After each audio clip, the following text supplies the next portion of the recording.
whims of a Google algorithm. You owe it to yourself to take control with Reputation Defender. Visit www.reputationdefender.com or call 800-401-6681 for free advice on your situation. 800-401-6681. That's 800-401-6681. Inflation goes up. Do you feel like you need to refinance your car to fill up the gas tank? What if 2 years ago someone offered to sell you a lifetime supply of gas at $2.75 a gallon, but you told them no?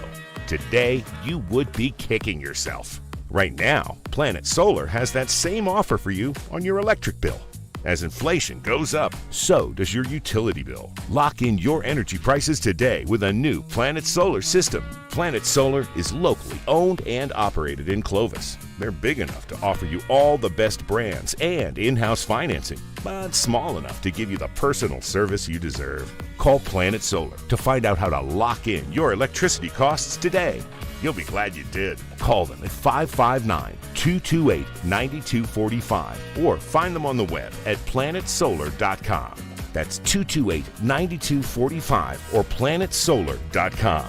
License number 938313. Call All Britain now for your $129 complete furnace revitalization. Makes your heater blow like it's young again. Online at allbritain.com.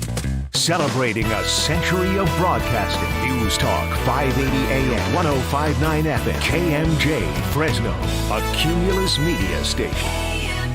Mostly cloudy, 53 at Radio City. It's 2 o'clock. I'm Liz Kern in the KMJ newsroom. 2 people killed in a crash involving a freight truck in Fresno County have been identified. Fresno County Sheriff's Office says 24-year-old Ray Rodarte and 24-year-old Isla Gonzalez died at the scene. It was just after 1:30 Saturday afternoon. The CHP responded to East, North, and DeWolf Avenues. They say the pair were in a Nissan Altima that pulled out in front of a truck which did not have a stop sign. The truck driver stayed on scene. Libyan intelligence official accused of making the bomb that brought down Pan Am 103 will not face the death penalty. ABC's Aaron Katersky has more. The charges Abu Aguila Masood faces are death eligible in 2022, but they were not in 1988 when he allegedly built the bomb that brought down Pan Am Flight 103. So prosecutors said they will not pursue the death penalty. Masood made his first appearance before a federal magistrate since arriving in U.S. custody. He is the third person charged in the terror attack, but the first to land on American soil for prosecution. Prosecutors said countless families have never fully recovered as a result of his actions. Aaron Katersky, ABC News, New York. The California Department of Finance is actively responding to a cybersecurity incident. No state funds were compromised, according to a statement. Officials cannot provide more specifics about the investigation, but Cyber News is reporting that the Russian-affiliated ransomware group Lopbit claims it's behind the hack. The anti-Semitic flyers are left in parts of Fresno and Clovis over the weekend, shocking residents there. The West Holland Avenue neighborhood in both Clovis and Fresno woke up to some disturbing anti-Semitic flyers placed in plastic bags with beans. It's always been a nice, quiet, multicultural neighborhood, so I saw it. I was horrified. Who possibly could be spreading this garbage in this neighborhood? When I reached out to the Clovis Police Department, it gave me a statement saying, quote, "The Clovis Police Department is aware that flyers with anti-Semitic statements were distributed in a neighborhood. It does not appear to target any single individual because homes on every street within the neighborhood received them. It's unfortunate that our residents had to wake up to something like this, and we are looking in it, even though it's not considered a crime." That was Fox 26 News reporter Sophia Lesios. California beef producers might benefit under a new trade agreement with Japan. KMJ's Ag Director Don York has details. Changes with our nation's trade agreement with Japan that cover exports of beef start on January 1st. The new protocol will allow more American beef to be shipped to Japan. Plus, the new amendment provides more certainty along with reducing the chances of added trade duties being tacked on to American beef exports. Japan is the #1 destination of California beef export products. John York, KMJ News. And the popular Sierra ski resort China Peak is now under new ownership. Carl Kopinski owns 2 other ski resorts in the Golden State. He and a group of investors finalized their purchase. Tim Coey, who's been a GM at China Peak for more than a decade, will remain the on-site operator. And as part of the sale, the new ownership group says Valley skiers can expect to see a second chairlift that will be installed next year. On Wall Street, the Dow ended gaining 528 points, closing at 34,005. The S&P 500 added 56 points. NASDAQ gained 139. Now here's Fox 26's Jim De La Vega with our Monday forecast. It will be breezy for part of the day today, with wind gusts as high as 15 miles per hour, but will start to calm down. Mostly cloudy conditions will give way to sun, with a high today reaching the low 50s. For tonight, it will be mostly clear tonight. The low is going to dip down around 35 degrees. The winds will be calm. For KMJ, I'm Jim De La Vega from the Fox 26 Weather Center. With news on the hour, on the half, and when it breaks, and always streaming at KMJNow.com. I'm Liz Kern, News Talk 580, 105.9 KMJ. In Fresno right now on southbound 99 at Shaw, there's a collision, possible injuries being reported. Also at Millerton Road near Table Mountain Casino. Got a report of a crash there. Bass Lake Highway 41 at Road 426C, there's a report of a fire, but they don't say what's on fire, so we'll keep an eye on that. Next update, 217. I'm Greg Lane with KMJ Traffic. Experience the wonder and light of Illuminature, Fresno Chaffee Zoo's all-new cultural spectacular featuring handmade lanterns. You've never seen a zoo lit up like this before. Get tickets now through January 22nd at FresnoChaffeeZoo.org. Now, the Valley's Afternoon Drive with Philip Teresi. Philip Teresi. Your calls, your tweets, and your voice are welcome right now on News Talk 580 105.9 KMJ. It's 2:06 at News Talk 580 105.9 KMJ. Good afternoon and welcome to the Monday installment of your afternoon drive. Phone numbers here are 490-5858. Toll free, you can join us at 800-776-5858. On Facebook, Twitter, and Instagram, you'll find the show at Drive KMJ, and you can watch the show on Facebook Live, YouTube, and Twitch.tv. Also at Drive KMJ. Joshua Weekly is standing by to screen your calls this afternoon. We got a lot of ground to cover today. We've got Los Angeles City Councilman Kevin De Leon getting into a brawl in front of children at a holiday event. He says he was defending himself. We will break down the video to see if that is plausible. As President Trump chimes in on the trade of WNBA player Brittany Griner for the merchant of death arms dealer Victor Bout, another woman is released from Russia, and she may be returning to Fresno, California. White House officials are discussing the next step in Paul Whelan's case, and a peculiar story out of Clovis. You may have heard a little bit about this with Donald Monroe when he joined Blake Taylor and Christina Masson this morning on the Brodsky and Masson program.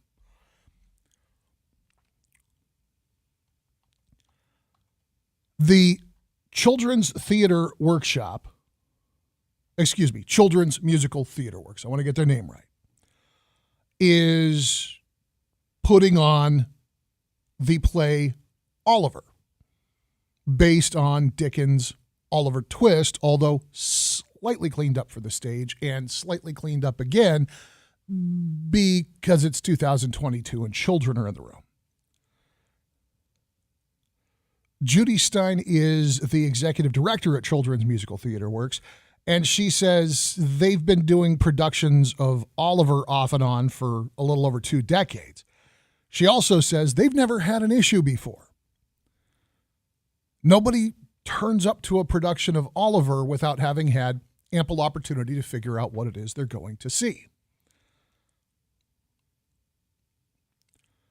So why did Clovis Unified School District no show, not just no show with a bunch of intermediate school kids, but get up and walk out mid-play with a group of grade school kids.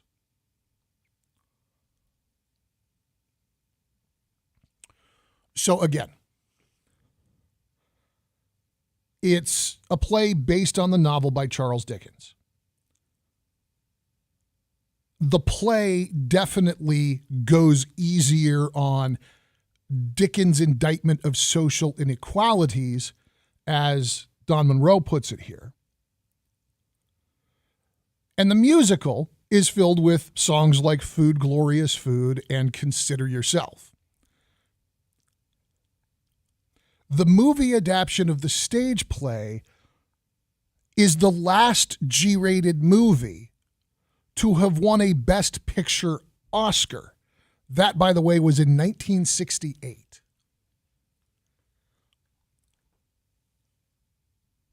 Additionally, for school shows,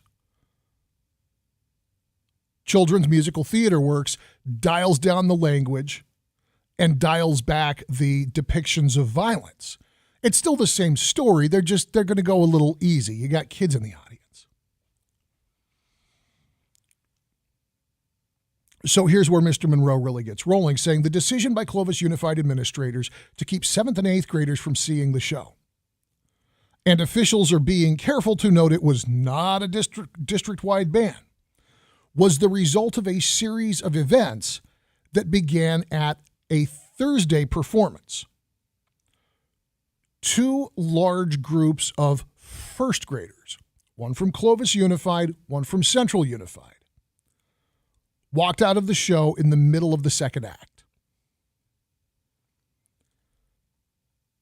When Donald Monroe reached out to Clovis Unified, their spokesperson, Kelly Avance, told him, quote, "Our elementary teachers at the show with their young students made a determination to leave after assessing that the themes of violence, alcohol use, and thievery were not appropriate for their young students. This was a decision made in the moment by teachers who are highly sensitive to what is age appropriate to their students. This decision is consistent with how we assess classroom content for age appropriateness." Kelly Avance adds on, quote, "I want to reiterate that we plan to continue our long and supportive relationship with CMT in the future."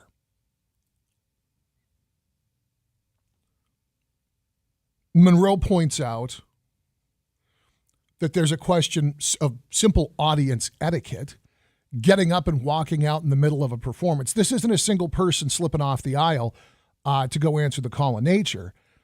This is an entire first grade class getting up and marching out in the middle of a performance. It's disrespectful to the people on stage. The other question, and Monroe very much gets to this point in his article,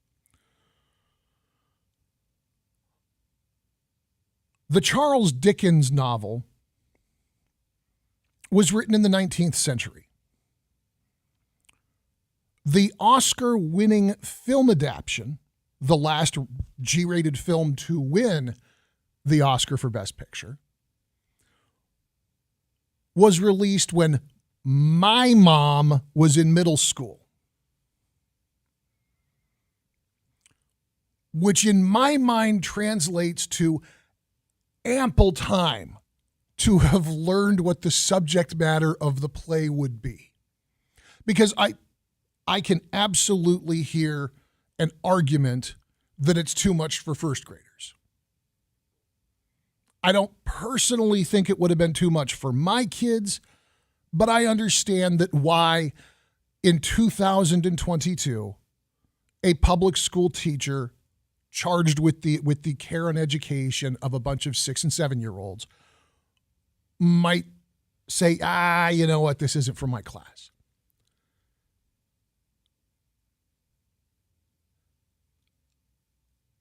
We've known what the storyline is for 50 years. You didn't research it before you bought tickets, booked a bus, and distributed permission slips? Instead, you got up and you marched out of a play in the middle of the performance. That's teaching the kids a terrible lesson. Maybe not as terrible as, wife beating and alcoholism, but it's still pretty stinking rude. So according to the Children's Musical Theater Works staff, they said the first act at the Thursday performance felt a little different than normal. And so this would be when the first graders were there. And they said it's not just the squirming kids. Apparently, the adults in the audience were making a stir. One staff member said that the whole thing felt off. This is according to Donald Monroe. There's claims that there was a lot of loud whispers and a strained atmosphere, and that the tension escalated during intermission when teachers and chaperones gathered in the lobby and started apparently revealing their ignorance, at one point asking a Children's Musical Theater Works staff member if there was a hanging in the play that they have toned down specifically for the children they know are in the audience. No, there's no hanging, by the way.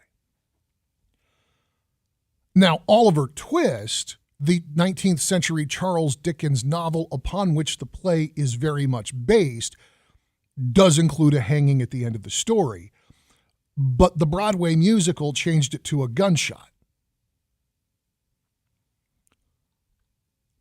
At this point, learning that, yes, in fact, there will be that level of violence. The parents and teachers take the children back into the theater. They didn't like it. They grumbled about it. But they took the kids back in to continue watching the play that they have suddenly realized might not be exactly what they want their kids to see.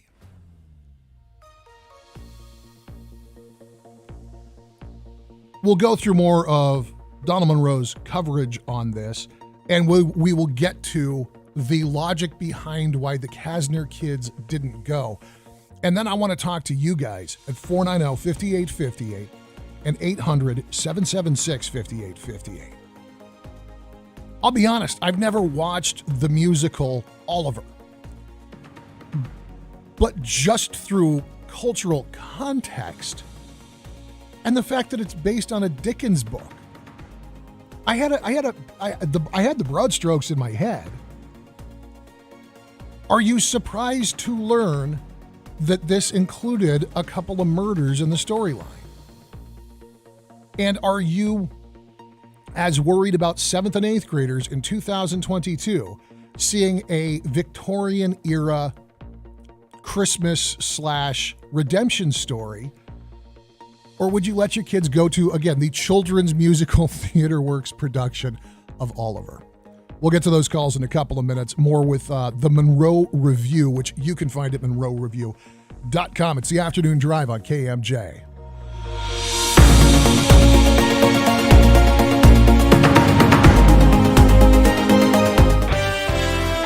In Fresno on North Palm at East Ashland right now, they are dealing with a hazard in the roadway. Also Millerton at Table Mountain Casino. Yep, got a collision. One of the vehicles is off the roadway there. Los Banos southbound I-5 at Shields got a collision, unknown injuries. Next update is at 2:33. Greg Lane with KMJ Traffic. This report is sponsored by Lowe's. At Lowe's, every pro is an MVP to us. MVP's Pro Rewards members visit Lowe's now and earn bonus points on select products and brands like Power Pro. Then redeem for Lowe's e-gift cards and more. Offer valid through 1/8/23. Bonus points calculated before taxes and fees after applicable discounts, if any. Subject to program terms. Points expire 12/31/23. Need office equipment and technology to move your business forward in today's quickly changing marketplace? Let the experts at locally owned California California Business Machines show you how the IRS Section 179 tax code allows you to deduct the entire cost of Kyocera printers, copiers, and document management systems this year. And you'll save even more with a zero-down lease plan and color copies for as low as an incredible 3 cents per page.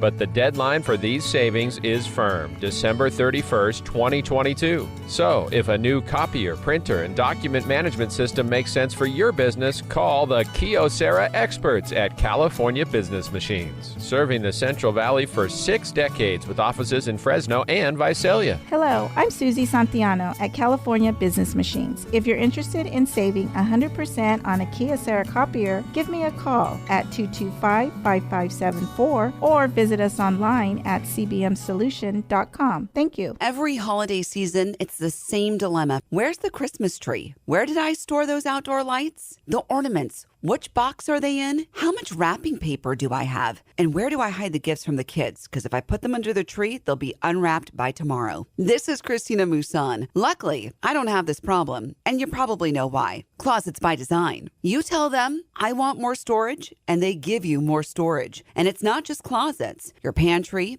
office, and garage too. You show them where you need organization, and like Santa, they deliver. Right now, Closets by Design is offering 40% off, plus an additional 15% off, and 18 months interest-free financing. It's the best deal of the year. Be dilemma-free and give Closets by Design a call. 453-7034. That's 453-7034. Check them out online at closetsbydesign.com. Closets by Design. Imagine your home beautifully organized. Effective this year in California, businesses with 5 or more employees are required to offer 401k plans to all their employees. Otherwise, they face up to a $750 fine per employee for that year. The Kerr Companies knows how these types of changes affects all businesses. So, what the Kerr Companies are doing is offering small business owners an affordable 401k platform where they offer the administration and investment advisory component in lieu of going to the state's Cal Savers program. With that, you're going to get a local relationship, high quality and personal investment management, and a very affordable solution that's not government run. So, if you're an employer with 5 or more employees and have not set up 401k plans for your employees, the Kerr Companies would love to meet with you and offer solutions so you can avoid getting an audit and fines. Call the Kerr Companies today, 559-277-4772, or online at thekerrcompanies.com. Thekerrcompanies.com. Investment advisory services provided by Kerr Wealth Management, a fee-only registered investment advisory services. Ad paid for by Montreal Drugstore. Tired of paying outrageous prices for Viagra? Well, we have great news. Now you can finally get Viagra at huge discounts. PowerPill allows you to save up to $500 on Viagra. Why pay U.S. pharmacy prices of $15 per pill or more when you can get Viagra for less than $3 per pill? Call today and get 50 Viagra pills for only $99. This could cost as much as $600 at your local pharmacy. You can't afford not to call this if you want Viagra at the lowest prices. Never pay $15 a pill pharmacy prices again. Get Viagra for less than $3 per pill. Call 800-204-0017 today to save up to $500 and get 50 pills for just $99. PowerPill is fast, easy, and affordable. Operators are waiting at 800-204-0017 to take your call now. Call 800-204-0017. That's 800-204-0017. Again, 800-204-0017. 222 on your afternoon drive. It's News Talk 580, 105.9 KMJ. My name is Philip Teresi. Phones are open for you at 490-5858. Toll free at 800-776-5858. Right now, plowing through an article from MonroeReview.com. This is former Fresno Bee journalist Donald Monroe has hung out his own shingle, and he does a lot of arts-focused stuff. It's worth a look. If you're at all interested in arts and education in the Valley, it's definitely a source to keep an eye on. And in this case, it's a breakdown of how a bunch of middle school kids got a trip to see the Children's Musical Theater Works production of Oliver canceled because apparently we don't have any teachers who knew what Oliver was about before they arranged a field trip and bought tickets to the show. So somebody booked 2 first grade classes.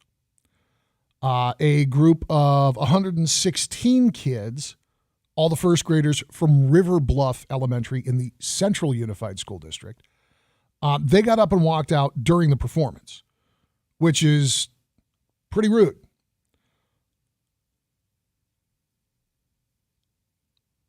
The exodus began during the song Reviewing the Situation, which follows the drinking song Papa, and a scene in which Nancy is slapped by Bill, characters in the play. 148 audience members from Fugman Elementary in Clovis take the lead from River Bluff and also get up and walk out. So you've now got the better part of 300 children complaining, leaving a theater in the middle of a performance. A text from one of the chaperones to a CMT staff member said, quote, after seeing a kid locked in a coffin, learning about pickpocketing, seeing characters drink gin, and seeing a man slap his wife to the ground, we needed to leave before they saw the ending with a murder. And Monroe says it seems a fair argument that first graders aren't old enough to sit through a 2-hour musical, much less one with some of the darker themes that you would find in Oliver. There are drinking references. The number you can't pick a pocket or two doesn't exist without depictions of theft.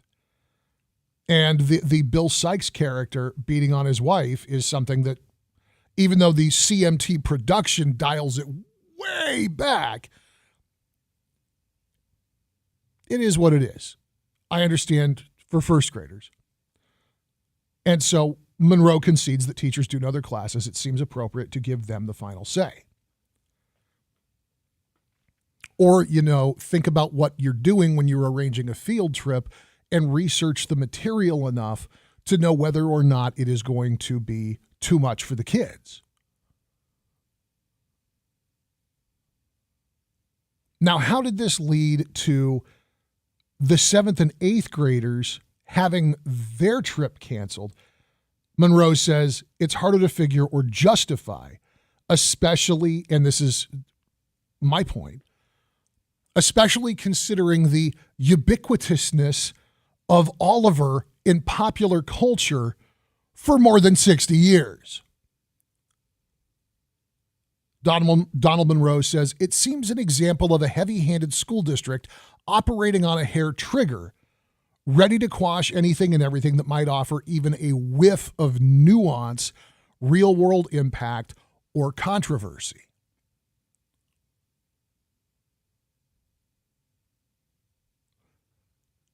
So Shanna Estep is the director of the CMT production of Oliver. And she says, it's fine to make recommendations and to offer content warnings. But forbidding an entire group of students from attending a theater production on the basis of a complaining voice veers into the realm of censorship.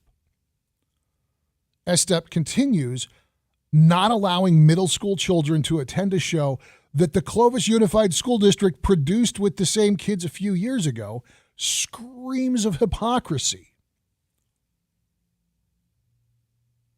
Now, Central Unified, talking to Donald Monroe, said there is no district-wide directive on Oliver. That coming from district spokesman Gilbert McGowan.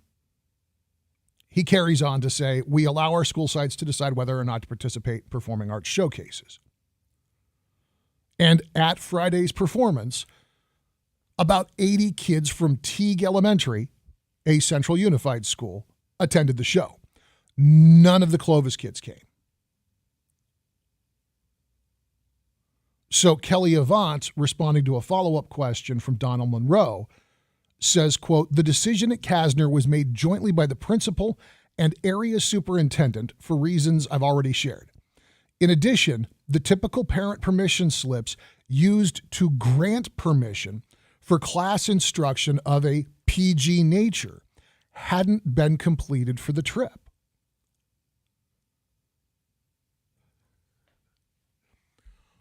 They didn't know what the play was about. They didn't know Dickens, because Oliver Twist, the Dickens novel, is way rougher than the Broadway musical, way rougher. And they didn't know the Broadway musical. So Monroe says Clovis Unified should be embarrassed, especially the principal at Kasner. He also points to the area superintendent, Mark Hammock, for making a decision, as he puts it, so over-the-top silly that it could be spoofed by a late-night TV talk show or made into a satirical article for The Onion.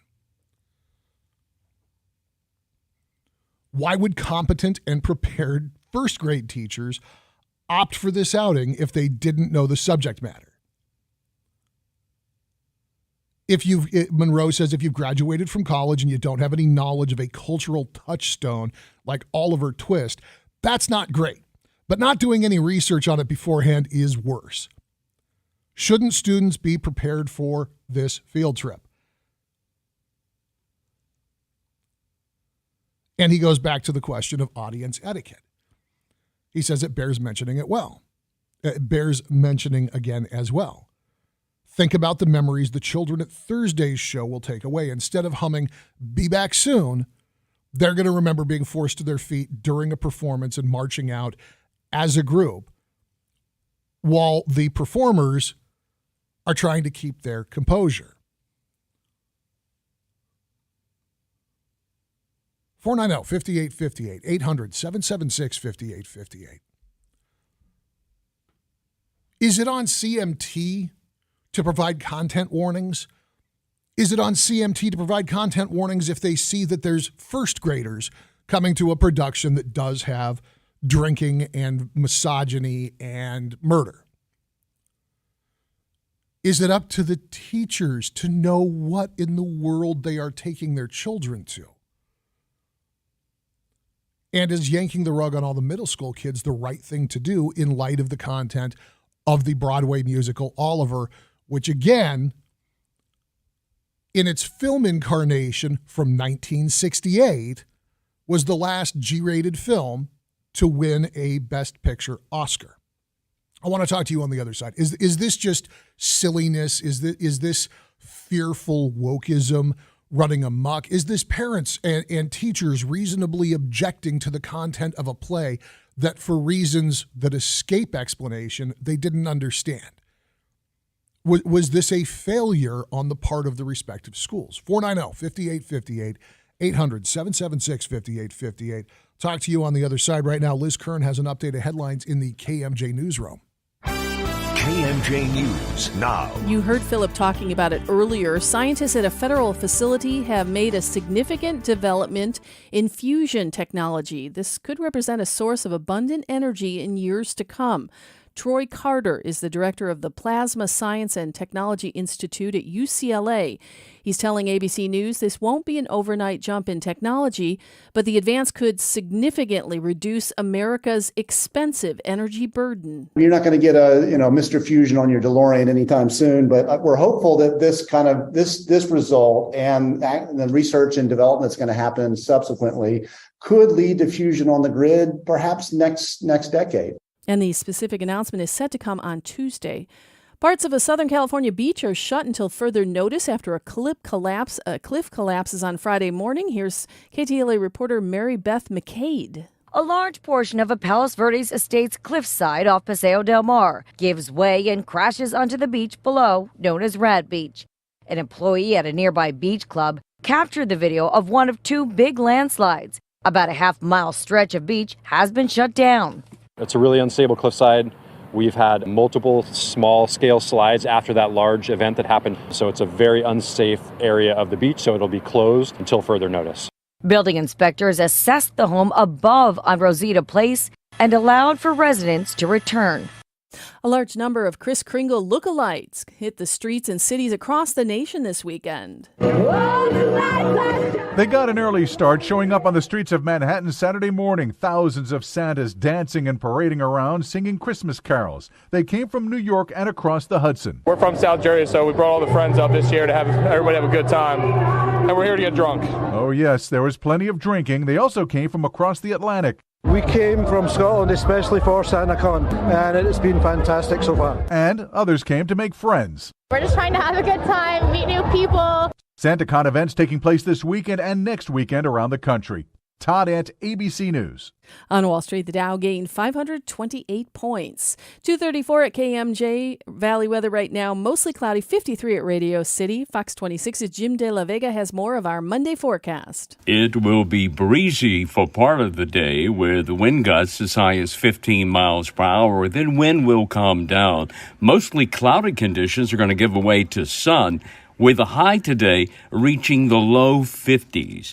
For tonight, it's going to be mostly clear with a low at around 35 degrees. The winds will be calm. For KMJ, I'm Jim De La Vega from the Fox 26 Weather Center. With news on the hour, on the half, and when it breaks, and always streaming at KMJNow.com. I'm Liz Kern, News Talk 580, 105.9 KMJ. Thanks, Liz. North Palm, just north of Holland in Fresno. We have a hazard in the roadway. Also, Millerton Lake at Table Mountain Casino. We got a collision vehicle off the roadway there. Los Banos I-5 southbound at Shields, a collision with possible injuries being reported. Next update, 2:47. I'm Greg Lane with KMJ Traffic. This report is sponsored by In-N-Out Burger. At In-N-Out, our hamburgers are made with the highest quality ingredients, made fresh and by hand, made with a smile, and made to order just for you. Ah, how quaint! The whole family gathered under one roof. It'd be a shame if something happened to your pipes and heating. What's this? Lee's Air Plumbing and Heating? Get out of here, Grinch. Get... No! I hate holiday joy! The holidays are a time for family to gather, share memories, eat great food, and exchange gifts, all in the warm coziness of your home. Don't let plumbing and heating problems wreck the vibes. Lee's Air Plumbing and Heating specializes in residential and commercial plumbing work, inside and outside. They've been fixing break room sinks and company toilets for over 40 years, which means you can trust them with all your plumbing needs. No job is too big or too small, and they can help with everything from a slow-draining tub to a backed-up sewer line, turning a real Grinch of a situation into pure holiday happiness. I do not approve this message. Yeah, we know, buddy. Call Lee's Air Plumbing and Heating today at 559-296-9555. CLN 635355. This is too cool. I am so impressed. Not only is Lou Rodman's Patio Barstool and Amish Emporium brand new in a brand new location, the store is filled to the max with a lot of new product. For example, if you happen to be a doctor, an attorney, and you've been wanting that desk, an Amish handcrafted desk, you pick the stain, you pick the wood, you pick it all, that says a big statement about you, he's got them. Wait until you see these desks. And since the advent of the internet, people don't buy a lot of bookcases anymore. They don't use books. But have you tried to find a bookcase lately? Same deal. The Amish have come out with these beautiful bookcases. He's got them right there in the main entrance. You got to see this stuff. Brand new bedroom sets, brand new outdoor furniture, and finally, a giant selection of outdoor bar stools. Lou Rodman's outstanding Patio Barstool and Amish Emporium. The best news? Year-end clearance sale is now across the street from Lowe's, right next to Fashion Furniture. You've got to see this place. Tradition, a treasure that lasts for generations. An ice-sparkling gift for Christmas is a great tradition. I'm Ara Carcasian. Our tradition of the best selection, value, and real customer service continues. Ara Carcasian Jewelers, northeast corner of Bullard and West. You're worried about the economy. Inflation is high. Your paycheck doesn't cover as much as it used to. And we live under the threat of a looming recession. And sure, you're doing okay, but you could be doing better. The Afford Anything podcast explains the economy and the market, detailing how to make wise choices on the way you spend and invest. Afford Anything talks about how to avoid common pitfalls, how to refine your mental models, and how to think about how to think. Make smarter choices and build a better life. Afford Anything, wherever you listen. This report is sponsored by Dell Technologies. Dell's Days of Deals start now with savings on select XPS laptops and Alienware PCs powered by 12th Gen Intel Core processors, plus savings on accessories and free shipping. Call 877-ASK-DELL. That's 877-ASK-DELL. Teresi tackles Fresno and California issues every day. Philip Teresi on News Talk 580 1059 KMJ. Rolling through the 2 o'clock hour of your afternoon drive. Phones open 490-5858, 800-776-5858. Kasner Intermediate, the principal of Kasner Intermediate and the area superintendent, made a decision to cancel a whole bunch of middle schoolers' trip to see Oliver the Musical, a production by the Children's Musical Theater Works. Are talking about this story in the Monroe Review. Donald Monroe, formerly of the Fresno Bee, now has his own shingle out as MonroeReview.com. Does a lot of theater, a lot of arts, bit of education, and definitely worth adding to your cycle of local news consumption. Monroe, as he concludes his column, brings up some really important points. And for those of you that have been breathlessly following the Twitter files, for those of you that saw the Proud Boys, I think, they had their faces covered, show up at a church this weekend because they didn't like what was going on there. This should speak to you. Monroe winds down saying, the part that scares me is the sense that we're going backward in this country in terms of freedom of expression. One person's right not to be offended, no matter how much in the minority and no matter the objection, can overrule everyone else. He says, think of the ramifications. Beauty and the Beast includes a drinking song. Gaston. Abuse. You see how the Beast treats Beauty for most of the movie. Violence. Don't forget the villagers ginning up their mob. Kill the Beast. And murder. Monroe writes, you don't really think that Gaston survived that fall from the castle, do you? He says the good news is that the Friday school show went very well, even without the Clovis contingent. Students from Sanger, Oakhurst, Riverdale, and Coarsegold were in attendance. It was an older audience overall, and the kids loved it. The director says it was a totally different experience. The audience booed the villain. They cheered Oliver. They were more responsive and receptive. I felt so great for the cast. He raises some important questions, things to think about, especially when there's this culture war that has started to creep onto school campuses. Now, again, I go back to the cultural competence of the first grade teachers booking 6 and 7-year-olds to go see this 2-hour plus musical and just failing to research what it was about. Not knowing, not having anything to draw from to even begin to think, we should check and see, does this still have murders and stuff in it? It is a Victorian story of poverty. That wasn't a super happy time. Might be worth a second look. In the case of blocking the middle schoolers from going,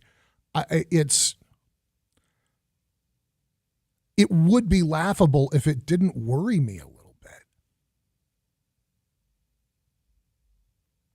We are going backwards as far as sensitivity, and it's not an exclusively partisan thing. Again, I'll go back to the they were described as Proud Boys. I have no idea if they have any affiliation with the Proud Boys, but it looked like they were turning out in black and yellow. at this church over the weekend that did the drag show. It's very much the other end of the spectrum, and it is a much more aggressive positioning against a thing.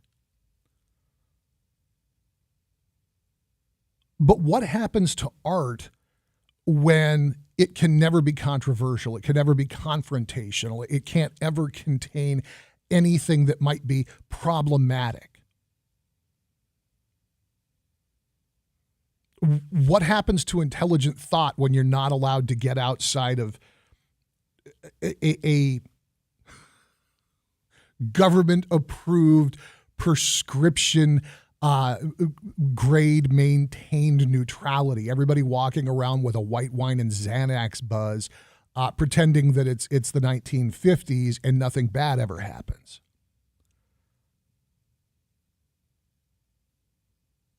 Now, I don't think that I had the most conventional childhood. I know I didn't.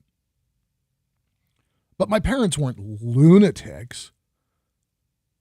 And I still remember in middle school, I got into horror movies. Holy smokes. I got into horror movies early. I think I was 10 years old the first time I saw a Nightmare on Elm Street film.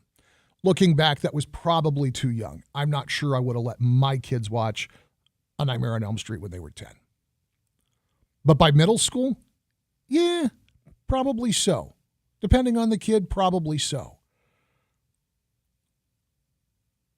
It didn't traumatize me. It didn't warp me. It didn't make me think that being a serial killer was cool. It was always just this ridiculous, spooky, scary, oh my God, here comes Freddy Krueger again experience. A modern day ghost story.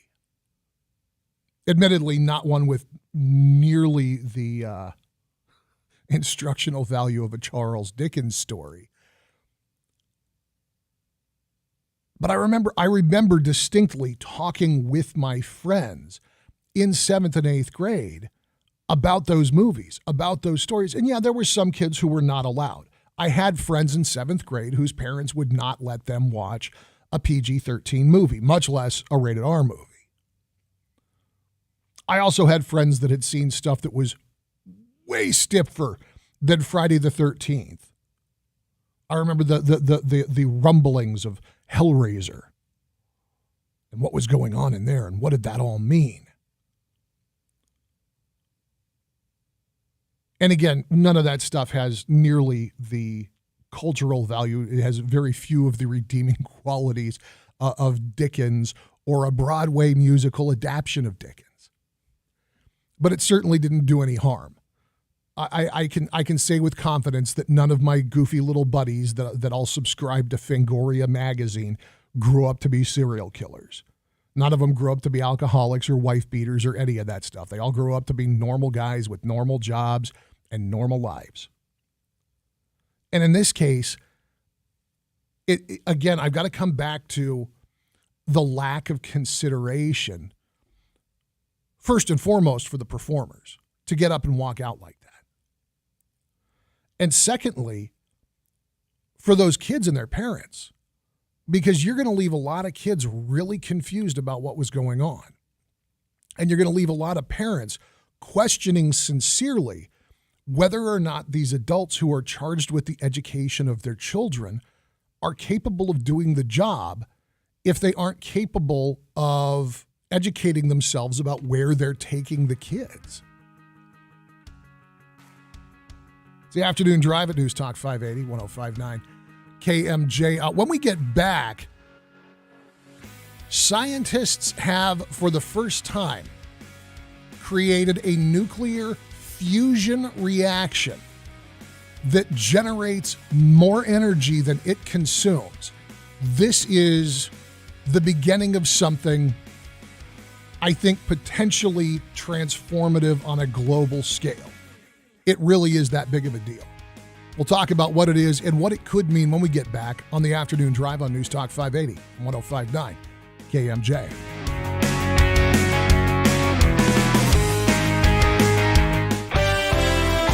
In Reedley at Zumwalt Avenue at East Dinuba Avenue, there's a non-injury accident there. North Palm at East Ashland. got a hazard in the roadway there. And Millerton Road at Table Mountain Road, right by the casino, a collision is being reported at that location. Next update, 3:03. I'm Greg Lane with KMJ Traffic. This report is sponsored by CAL FIRE. Forests affect our everyday lives. Healthy forests provide us with clean air to breathe, quality water to drink, and reduce the risk of large wildfires. Healthy forests are critical for a healthy California. Learn more at foresthealthca.org.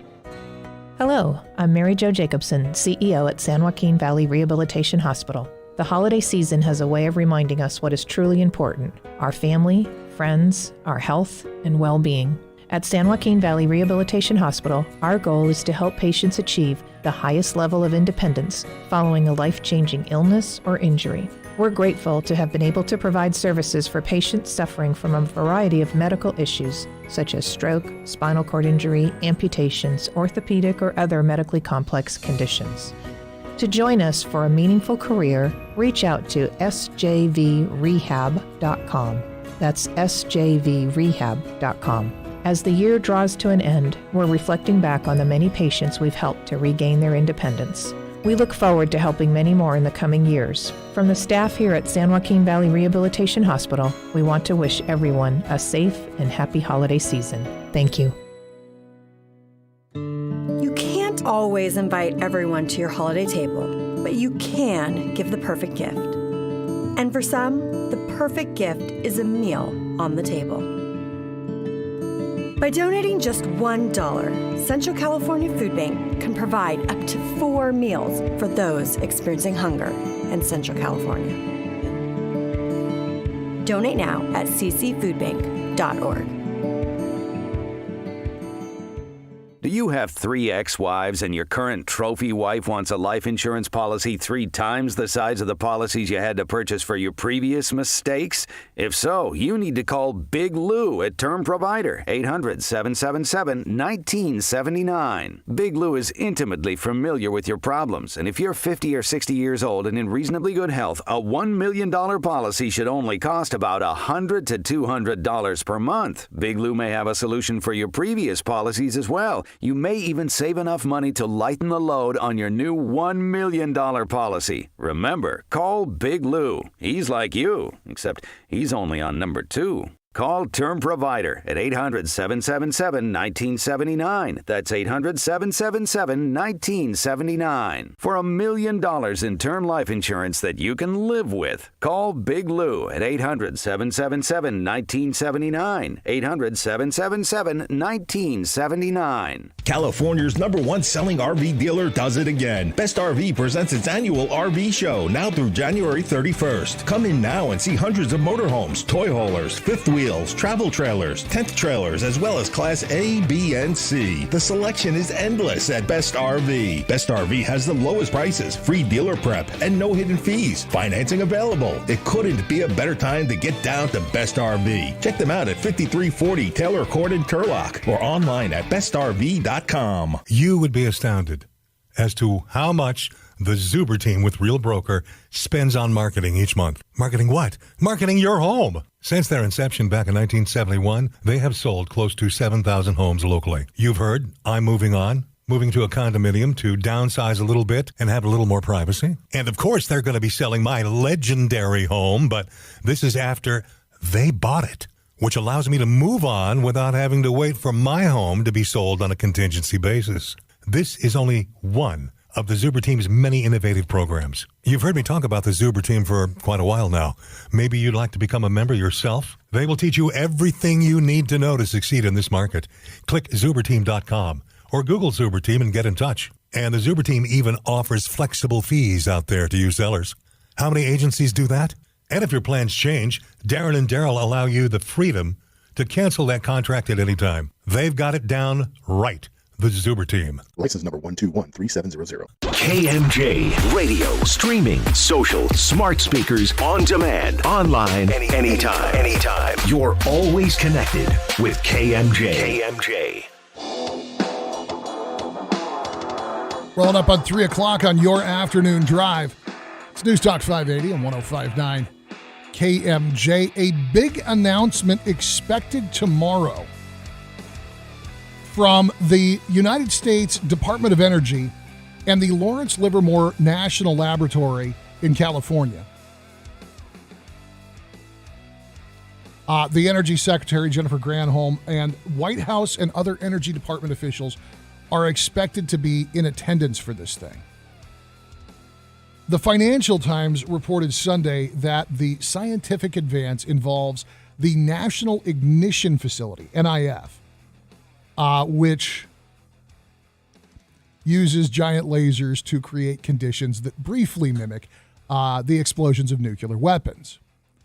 So a government official talking to the New York Times anonymously says that the fusion experiment at NAF achieved what is called ignition.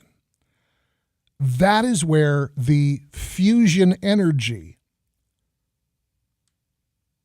generated in the reaction is equal to or greater than the laser energy that started the reaction. Ignition is also called energy gain of one. A scientist familiar with the results, who is also not yet authorized to speak publicly, has confirmed that NIF has achieved ignition. So this has a couple of different really big effects. If indeed the reporting is correct, and there's a lot of anonymous sources bouncing around, and there's a lot of breathless anticipation and reading of tea leaves from the science journalism community, which isn't exactly scientific, but okay. So first and foremost, a development like this allows us to maintain our nuclear weapon stockpile without nuclear testing. That's huge because that's national security on its face. The other piece is that it could eventually lead to laser fusion as a source of carbon-free energy. This will absolutely net some folks Nobel Prizes in physics. No doubt in my mind. The potential for energy generation here is very exciting. Really, really exciting. Because once you are able to achieve ignition, and once you are able to stabilize and grow that, and this is something it's not going to be tomorrow that we switch the grid over. But once you're able to stabilize, once you're able to duplicate regularly that ignition event, and you're able to build it up, you've got theoretically nearly limitless carbon-free electrical generation potential. This could completely alter the way that we generate and consume energy in this country. And it could, if handled properly, reduce the cost to you and I dramatically by bringing fusion reactors online. We'll get into a little bit more of this. I don't want to get too deep in the weeds. I know not everybody's as excited about lasers making nuclear reactions, but the result, the product that can come from this, it can be world altering. And it's coming from California, man.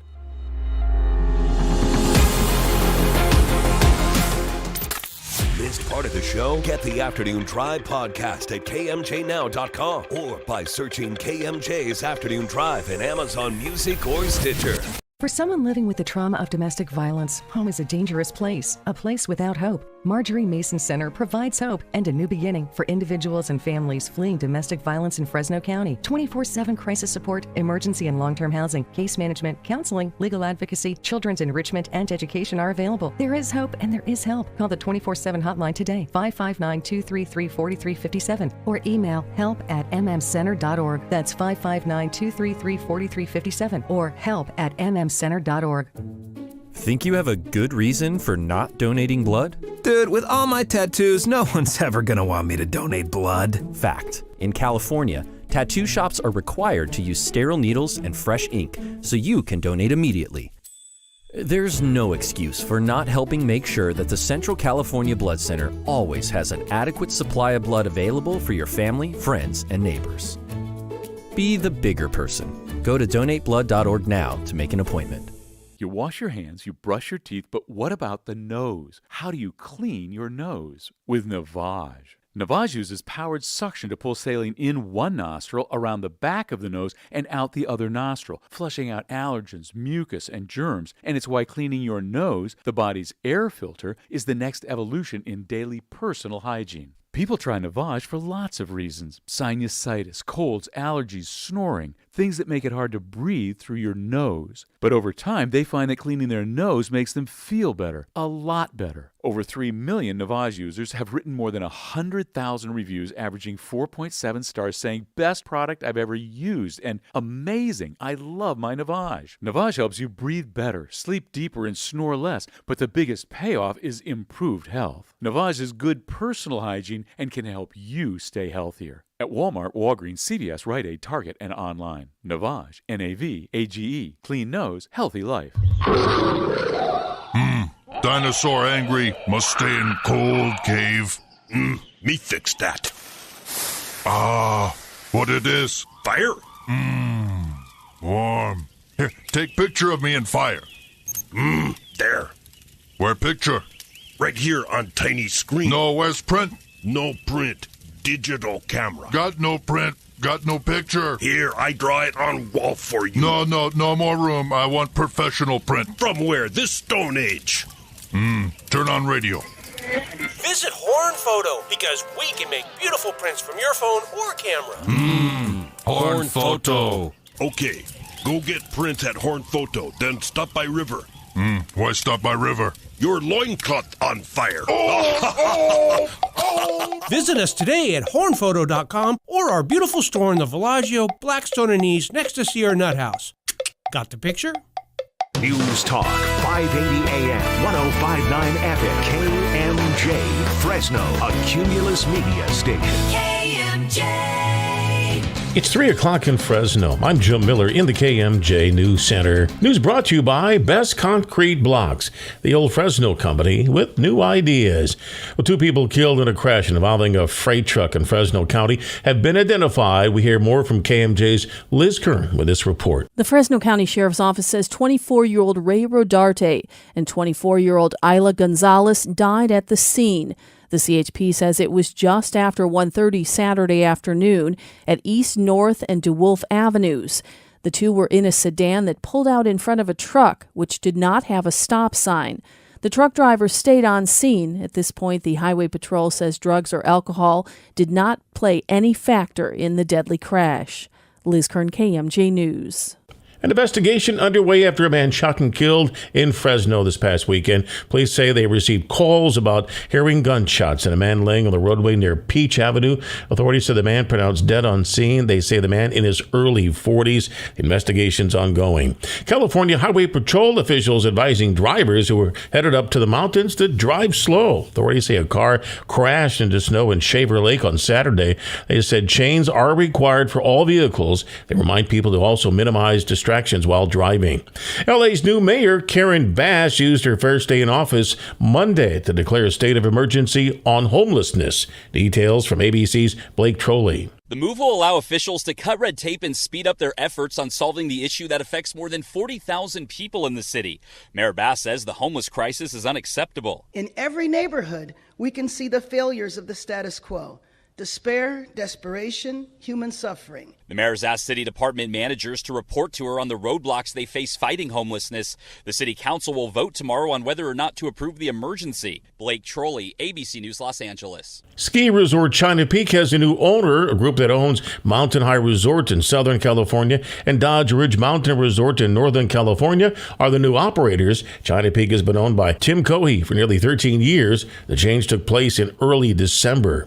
Now your forecast from Fox 26's Jim De La Vega. It will be breezy for part of the day today, with wind gusts as high as 15 miles per hour, but will start to calm down. Mostly cloudy conditions will give way to sun, with a high today reaching the low 50s. For tonight, it will be mostly clear tonight. The low is going to dip down around 35 degrees. The winds will be calm. For KMJ, I'm Jim De La Vega from the Fox 26 Weather Center. With news on the hour, on the half, and when it breaks, and always streaming at KMJNow.com, I'm Jim Miller for News Talk 580, 105.9 KMJ. It's 3 o'clock in Fresno. Thanks, Jim. In Fresno on Zumwalt Avenue at East Dinuba, got a non-injury accident there. In Madera, Avenue 10 at Lange Bridge Drive, there is a non-injury accident being reported. Also in Hanford, eastbound 198 at State Route 43. Heads up, defective traffic signals at that intersection. Next update, 317. It's Greg Lane with KMJ Traffic. COVID vaccines just got a big update because updated vaccines now protect against both the original COVID virus and Omicron, and everyone 5 and older can get one. Find updated COVID vaccines at vaccines.gov. We can do this. Paid for by the U.S. Department of Health and Human Services.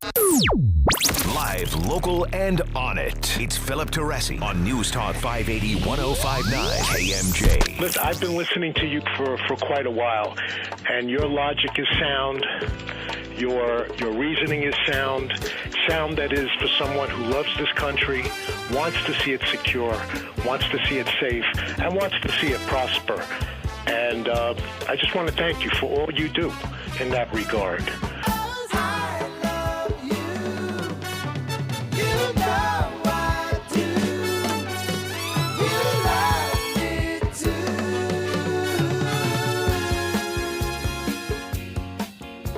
News Talk 580 1059 KMJ. I'm Philip Teresi. Glad you're hanging out this afternoon. Phone's open for your calls at 490-5858 or 800-776-5858.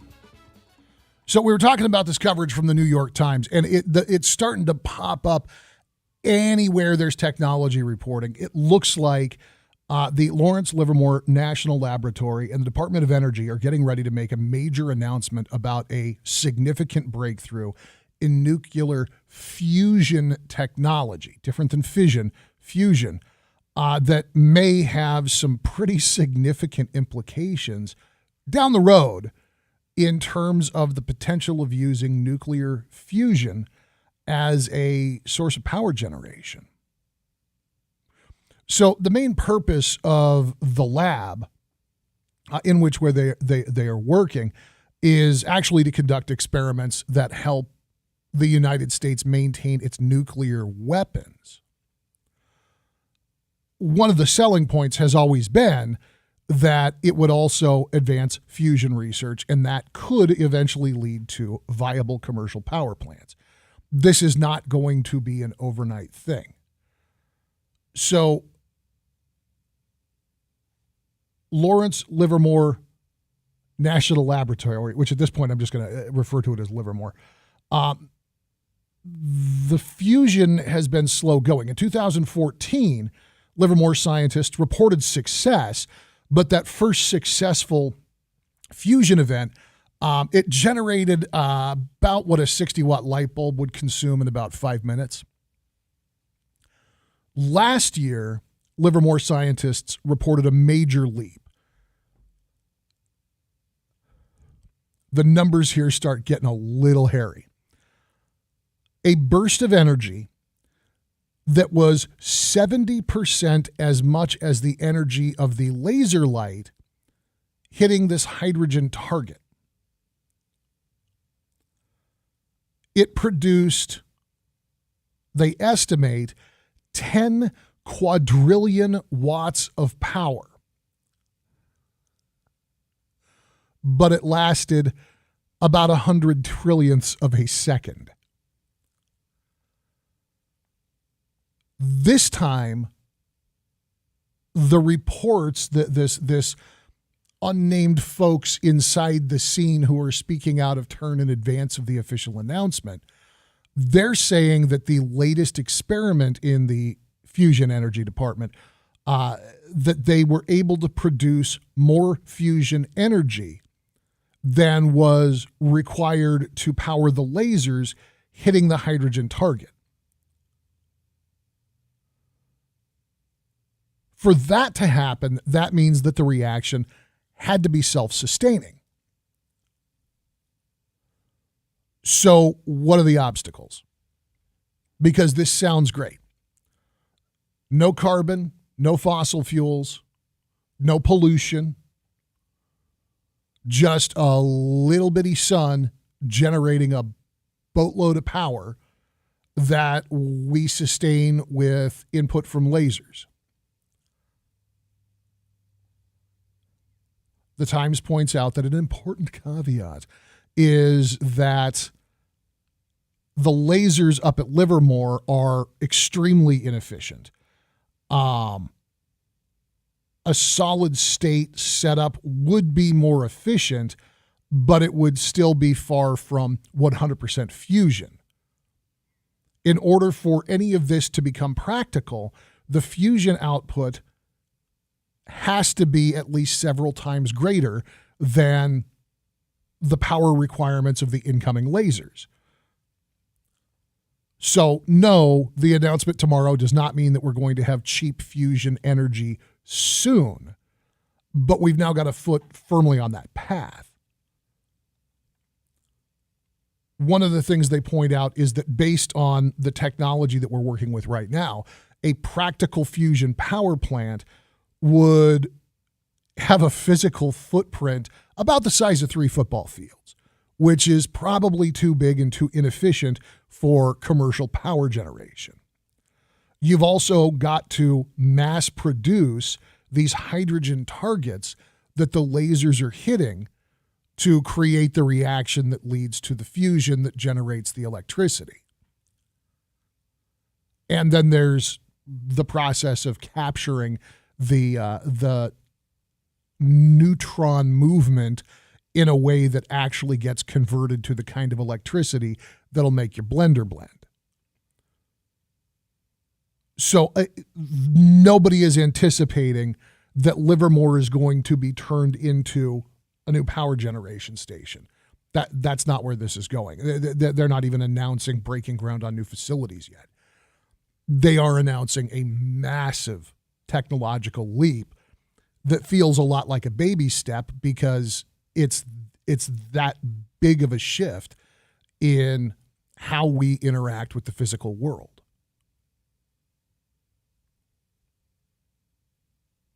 I'm not clear as to whether or not it would actually make us a type 1 civilization. But in the long run, this is the potential for a lot of power created very cheaply and a massive reduction in the need for carbon-heavy power generation schemes. I'm also convinced in what, my layman's reading of this, it's also proof that we are never going to be at a point where our need for fossil fuels is truly zero.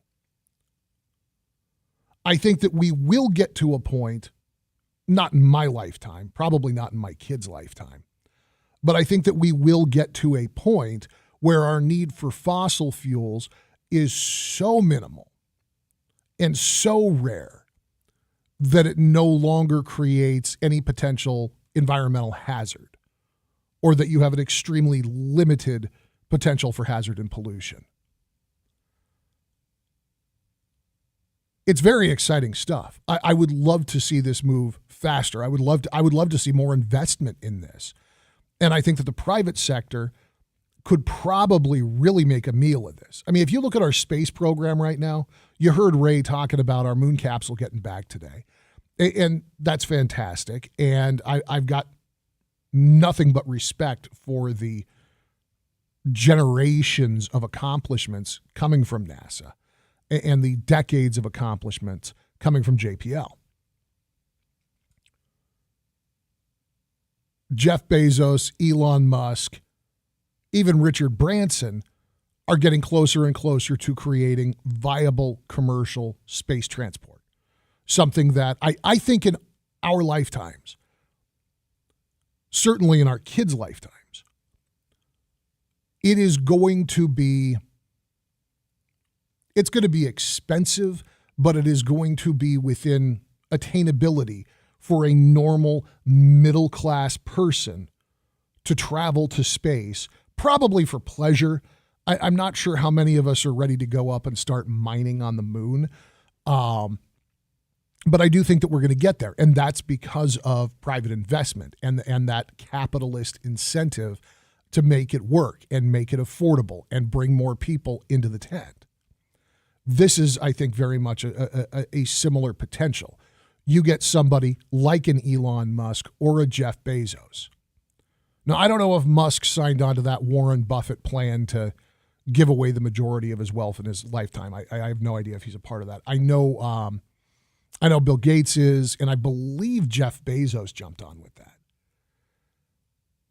I would love for somebody at that level of achievement and that level of comfort to really seriously take a look at this. Because again, we talk about the facility that is being used at the Lawrence Livermore facility. And it cost $3.5 billion to build. Which if you go to the American people today, if you go to the people even of Silicon Valley and say, hey, we want to create a new national ignition facility. We're going to need, in today's money, $10 billion to do it.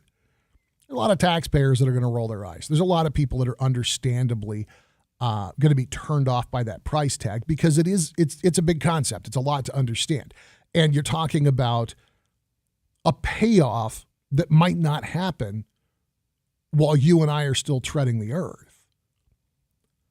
But you take an Elon Musk, you take a Jeff Bezos, a Bill Gates, a Warren Buffett. I mean, even Mackenzie Scott now, forgive me. They're possessed of the resources to, at the very least, attract fellow investors and move this thing forward and make this increasingly likely as a private concern. Imagine that being the legacy instead of the bald guy who sold so many books he built a rocket, or the Asperger's guy that sold so many cars he built a rocket. If you're the person who ultimately was responsible for eliminating energy dependence. It's very exciting. I'm looking forward to the announcement tomorrow. Hey, when we get back, we've got some drama inside of our own city council, including with the newest addition to our city council, as Esmeralda Soria has moved up to Sacramento to take her place. Annalisa Perea is being sworn into the Fresno City Council. She's going to fill that seat for the couple of weeks that exist between Soria's departure and when her official term would have started. A little bit of drama there. Still, I don't think there's anybody on the Fresno City Council who got into a brawl with a protester in front of a bunch of kids at a holiday event. That is the domain of the Los Angeles City Council and the man we call Bedsheet, Kevin De Leon. We'll talk about that when we get back on the Afternoon Drive on KMJ.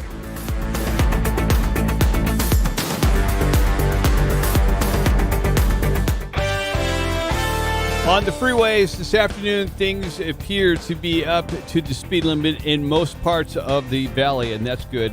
However, a few exceptions. Zumwalt Avenue at East Dinuba in Fresno got a non-injury accident there. At Hanford, eastbound 198 at State Route 43. Defective traffic signals there.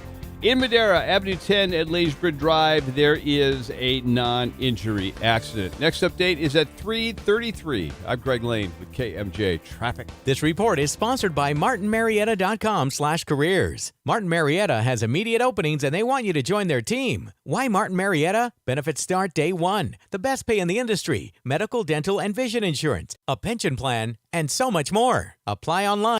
Concrete blocks are being used to cover electrical access panels to prevent copper thieves from robbing you blind. Check them out online at bestconcreteblocks.com. Hi, I'm Vanessa with PG&E. If you're in your home or business and you smell gas, your first step is to get out. Travel a safe distance until you can't smell the gas, and then call 911. First responders will make it safe. To learn more, visit pge.com/safety. Hi, I'm J. Raj Kalon, and I grow pistachios in Merced County. I've got a shocking fact for you. Did you know pistachios are a complete protein? That means they've got all 9 essential amino acids, just like meat, fish, poultry, and dairy, but they grow on trees. If you're looking for more plant-based diet or just more protein, crack into some pistachios. They're grown right here in California by farmers like me. Learn more from American pistachio growers at americanpistachios.org.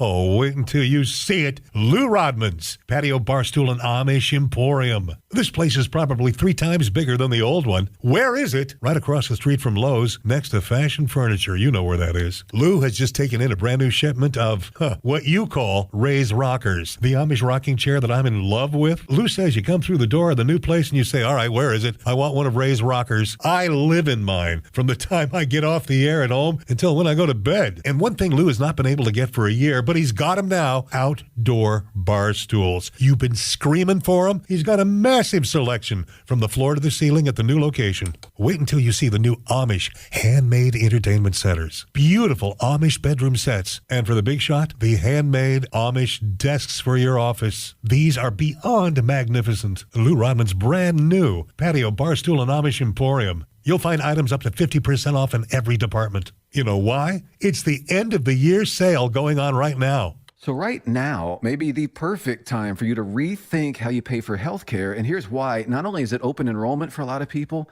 it's also a time you can join MediShare and save even more than usual. And it's true, the typical family switching to MediShare saves $500 or more a month, which is obviously huge for a lot of people. But what's more, they like it. MediShare has double the customer satisfaction rate compared to health insurance.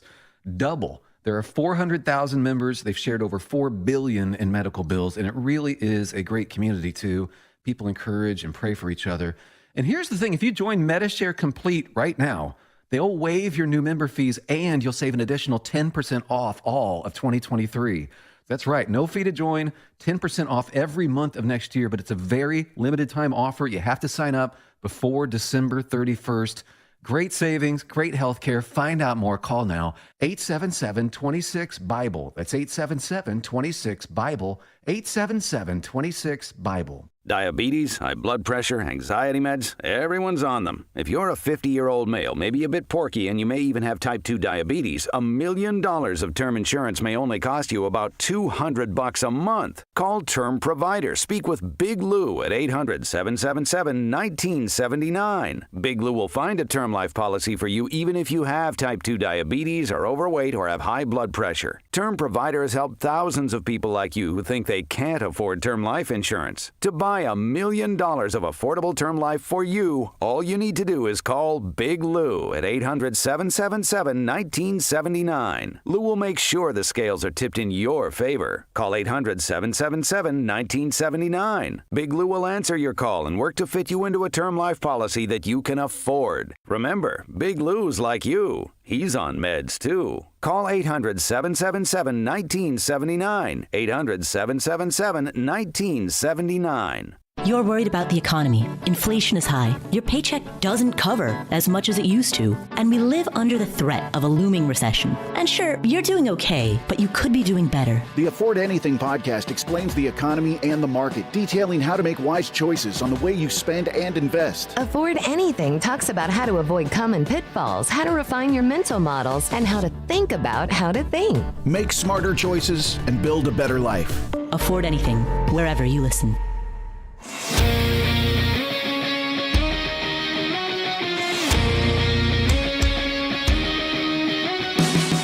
It's 3:22 on your afternoon drive. News Talk 580, 105.9 KMJ. We may have more than one local scandal to get to today, my friends. I'm still working my way through a story that just popped up over at GV Wire. And I'm going to reach out to some of the folks involved, see if I can get them to pop on and talk with us about it. But we will certainly be talking about this coverage about Terry Sladek and a dinner with Superintendent Bob Nelson and a @tab that may not have been properly reported, which, as far as I can tell, may be the only place in this where we have anything actionable in any way. But I'm going to go through the story again in just a minute here, and then we'll start talking about what the rumors are. We're also going to reach out to Bob Nelson and Terry Sladek and see if they'll join us to talk about this story.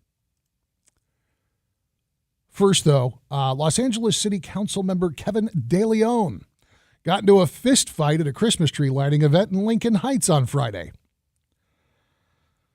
LAPD got the first report of the fight breaking out at about 6:30 p.m. Video shared by Roots Action and J-Town Action and Solidarity shows Los Angeles City Council member Kevin DeLeon wrestling with a man in a hallway during this holiday event. A longer version of the video was released on Saturday, and it shows that before the altercation in the hallway, Councilmember DeLeon attempted to walk away from a group of protesters, and he closed the door behind him. A group of protesters did push through the doorway, and one man, who has since been identified as Jason Reedy, he got nose-to-nose with the council member. As DeLeon and Reedy push against each other, it turns into a fight. And according to witnesses, the fight continued when they got outside. In a statement released Saturday, Councilmember DeLeon said the, quote, so-called activists, Jason Reedy and his accomplices, were yelling obscenities and disrupting this tree lighting ceremony and toy giveaway. DeLeon said, I decided to try to exit the event to draw the disruptors away from the attending families and children and leave without further incident. Still, we discovered Reedy and others had blocked all available exits. Once we were able to push open a door and try to get out, DeLeon says Reedy launched a pelvic thrust followed by a headbutt. DeLeon says that his response in defense of himself was to push Reedy off of him.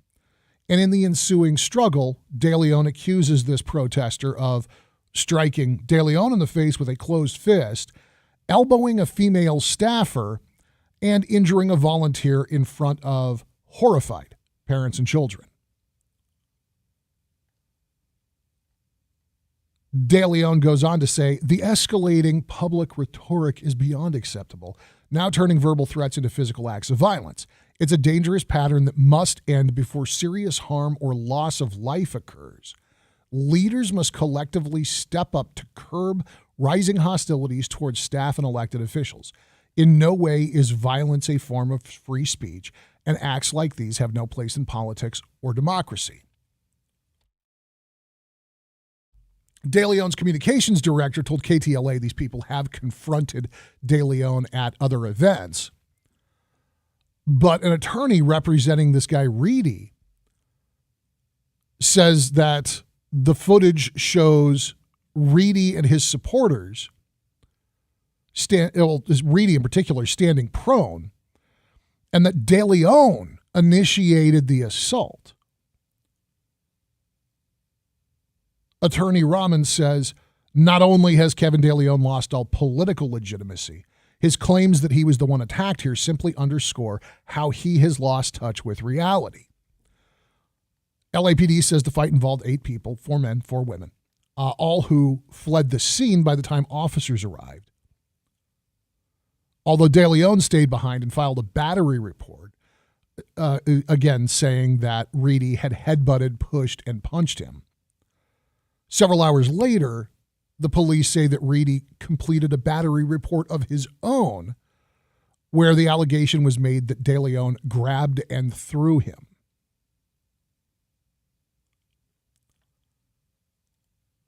The pressure for Kevin DeLeon to clear the dais and resign has been nonstop since that audio recording came out. How many months ago was that? where De Leon was sitting in a meeting where some of his colleagues were saying some pretty ugly stuff about other colleagues and other colleagues' children, as well as some of the folks that they're allegedly elected to represent. So the video shows Councilmember De Leon wearing a Santa hat, being confronted by a group of activists who call him racist, and I think did a very stupid thing in blocking his path as he tried to leave the event. In that footage, Jason Reedy is seen standing nose to nose with De Leon before the councilman shoves him onto a table, grabs his jacket, and shoves him out of camera view.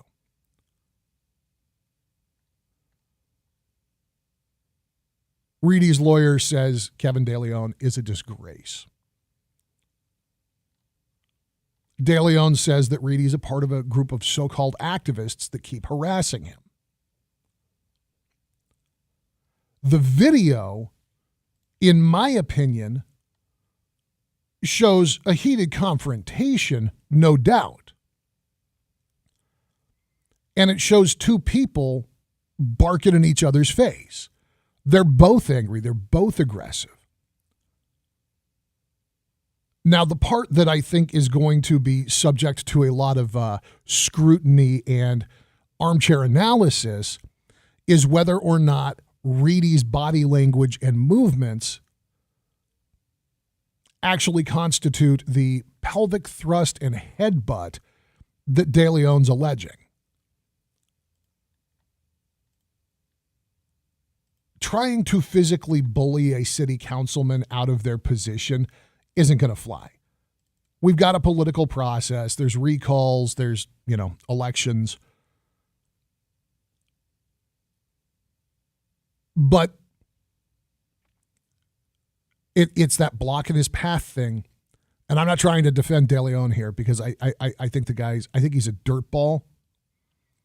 I think that the people who are mad at him and want him to resign are absolutely right. He sat in that meeting. He listened to these comments. He participated and showed no contrition and no pushback on some pretty blatantly racist commentary until he was called on the carpet, until that tape came out, and he was forced to acknowledge that that was the conversation that was happening. We'll take another look at the video. I'd love to hear from you, 490-5858. Is Kevin De Leon at the end of his political career? Is assaulting a protester, no matter how obnoxious they might be, one step too far? Conversely, as much as De Leon might leave a bad taste in your mouth, if you've got somebody who's in your face, who's physically obstructing you, not manhandling you, not touching you, but simply blocking you from removing yourself from the situation, does the man at some point have a right to defend himself, to assert himself, to get out of that situation? 490-5858, 800-776-5858. More on Kevin De Leon and the Christmas fist fight when we get back on KMJ. KMJ News now. It's 3:30 in Fresno. I'm Jim Miller in the KMJ News Center. The mayor of Mendota has been arrested for domestic violence. Mendota City Mayor Rolando Castro was arrested early Sunday morning.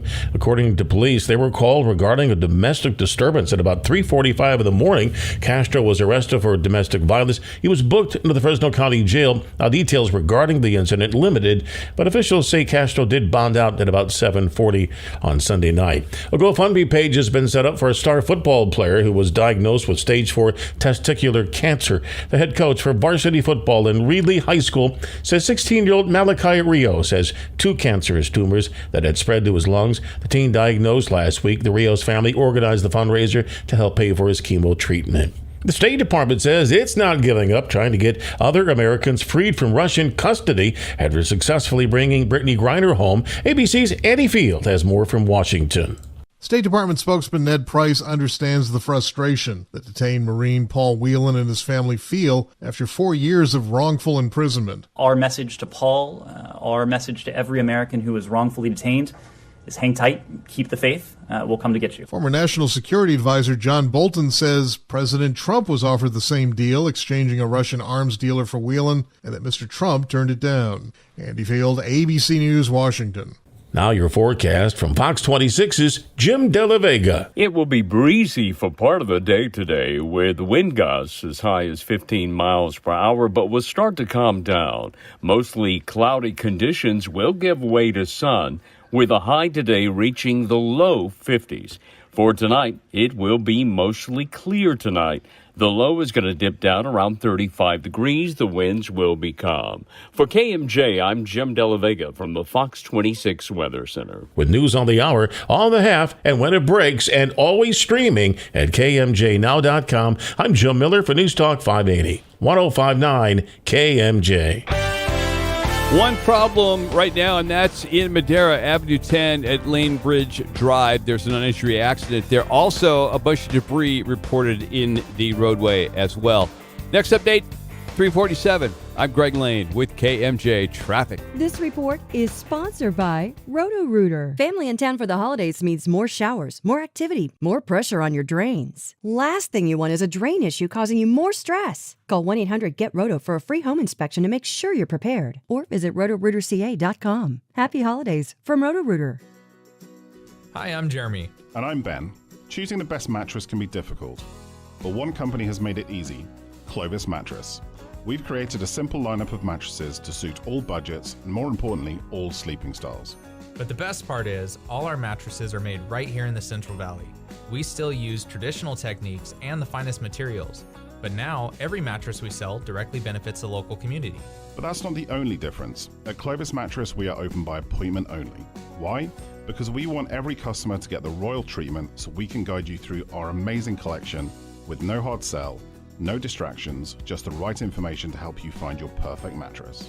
So call Clovis Mattress today, 559-500-2222, or visit clovismattress.com. Again, that's clovismattress.com to book your appointment and secure free delivery from now until January 2023. Buy local, support local at Clovis Mattress.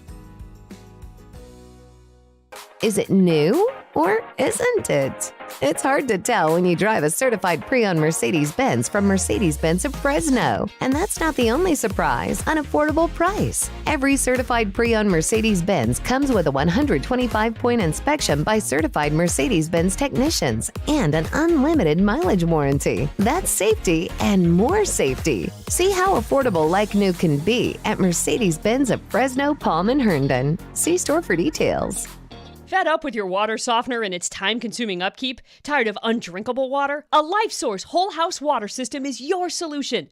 LifeSource reduces hard water problems like softeners, but with LifeSource you get more. LifeSource reduces chemicals and contaminants for great water from all faucets, and there's no maintenance. For a limited time, LifeSource will pay your sales tax. Yes, zero sales tax. Call 559-330-1850 or lifesourcewater.com. LifeSource, taste and feel the difference. This report is sponsored by Staples Stores. Staples has you covered for all your custom printing just in time for the holidays. And right now at Staples, you can save 40% on custom holiday cards and invitations. Offer valid in-store and online. Ends 12/17. Exclusion and restrictions apply. Explore more at Staples, the working and learning store. They say a picture is worth 1,000 words, so have your camera ready when they unwrap your gift from Ara Carcasian Jewelers. Stop by our showroom for the best selection and value of jaw-dropping, eye-sparkling gifts. Ara Carcasian Watch and Jewelry Company, Bullard and West. Your calls, your tweets, and your voice are welcome right now. I hate this guy. This guy's a jerk. The Valley's Afternoon Drive with Philip Teresi on News Talk 580 1059 KMJ.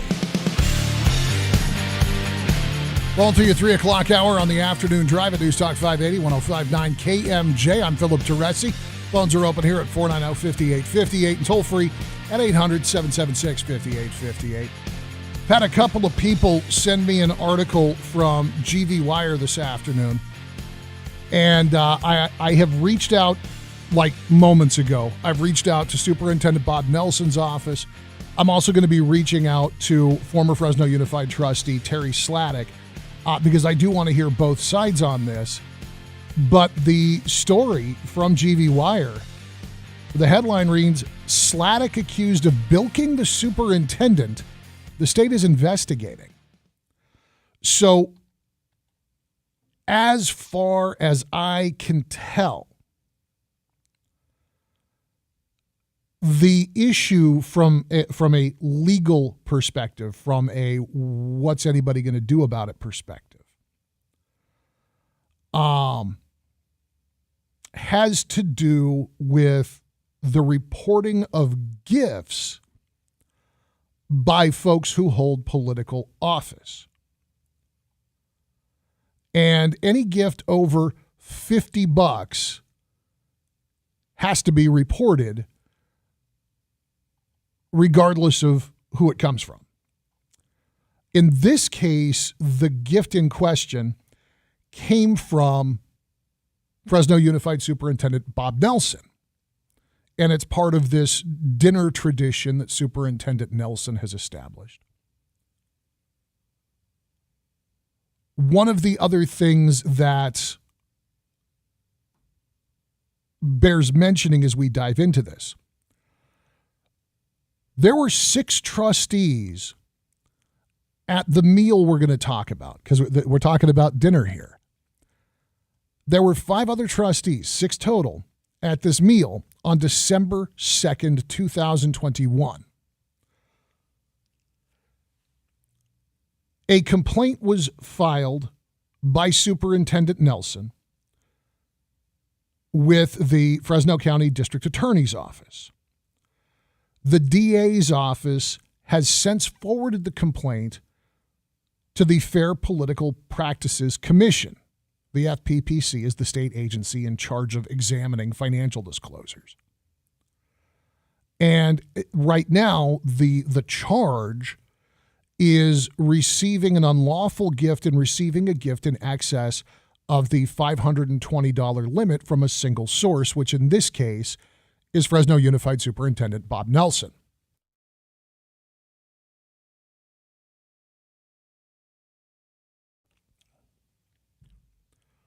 So, in an August referral letter to the Fair Political Practices Commission, FPPC, the head of the District Attorney's Public Integrity Unit, Victor Lai, details allegations against former trustee Terry Sladek. Superintendent Nelson, as part of a longstanding tradition, treated trustees, staff, and guests to a dinner during the annual California School Board Association conference. Nelson paid for the meal himself. He did not use taxpayer money. According to this complaint, Bob Nelson set the limit at $95 per meal per person for this traditional all-you-can-eat bash, which the head of the District Attorney's Public Integrity Unit describes as a veritable panoply of meat. Nelson also springs for a couple of drinks. According to the allegation, Trustee Sladek arrived at the restaurant early with an unnamed +1. He's only ever identified as a Marine friend dressed in full uniform. According to the complaint, Sladek and his friend ordered several drinks. Unknown to Superintendent Nelson, Sladek asked the server to ring them up as tomahawk steaks.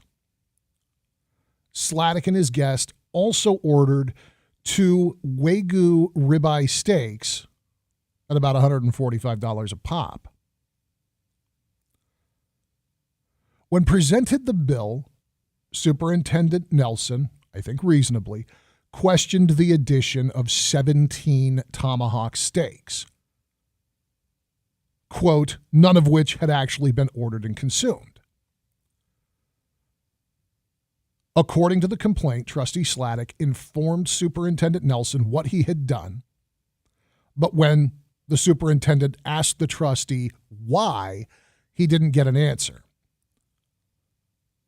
Nelson asked Sladek about it again at a subsequent meeting. According to the investigative report, Sladek said he did not want alcohol to appear on a bill for a, quote, public dinner. The revised bill reflected the extra items that Sladek and his guest ordered. 4 Chopin 80 vodka drinks at $14.50 apiece. Okay, that sounds like drinking in a nice restaurant. 1 Don Julio 1942 tequila at $33. Better have been a double. 2 bottles of Oak Napa Cabernet, $202 a bottle for those. And 2 bottles of Opus One Meritage that are $435 apiece. A witness claims that Sladek carried off one of those Opus One bottles unopened. So the Fresno County District Attorney Public Integrity Unit questioned Sladek's motive as to why he hid those alcohol purchases and had them rung up as stakes. The thought here was attempts to switch out food for booze on the bill to avoid violating a district policy that bars the use of public funds to buy alcohol could violate a state law on misappropriation. But again, it wasn't public funds. It was Bob Nelson personally picking up the tab. So the Public Integrity Unit ultimately comes to the conclusion that the exact reason why Trustee Sladek had his alcohol billed as food remains inconclusive. The Public Integrity Unit says it's likely Sladek knew the dinner was paid for by Nelson himself and not the taxpayer. Prosecutor Lai ponders if Sladek's intent was to, quote, in some twisted manner, play a game of establishing dominance over Superintendent Nelson. The conclusion from Prosecutor Lai, there would not be enough evidence to prove beyond a reasonable doubt that Sladek truly thought the meal would be paid for by taxpayers. Therefore, this does not constitute a violation of the law. Here's where we get into the weeds. This is where we start to get off course. Prosecutor Lai waited to see how the meal was reported on the annual Form 700. That's the financial disclosure form that all elected leaders and some non-elected leaders must submit annually. None of the trustees who attended this meal properly disclosed it. Now, remember, at this point in time, that 7th trustee's chair was still vacant following the passing of Trustee Carol Mills. After a reminder letter from the Public Integrity Unit, all 6 trustees updated their Form 700. However, none of the other 5 trustees are the target of an FPPC complaint in connection with the dinner. When we get back, we'll break down where it goes from here. And I am going to reach out to former trustee Sladek, as I have reached out to Superintendent Nelson, to see if we can get them on to talk about this dinner, to talk about their understanding of the rules and the laws, and to find out, is there a difference in how Sladek reported this gift, or is there a difference in how Sladek is being treated by the DA's Public Integrity Unit and the FPPC? We'll dive into that when we get back on the Afternoon Drive on KMJ.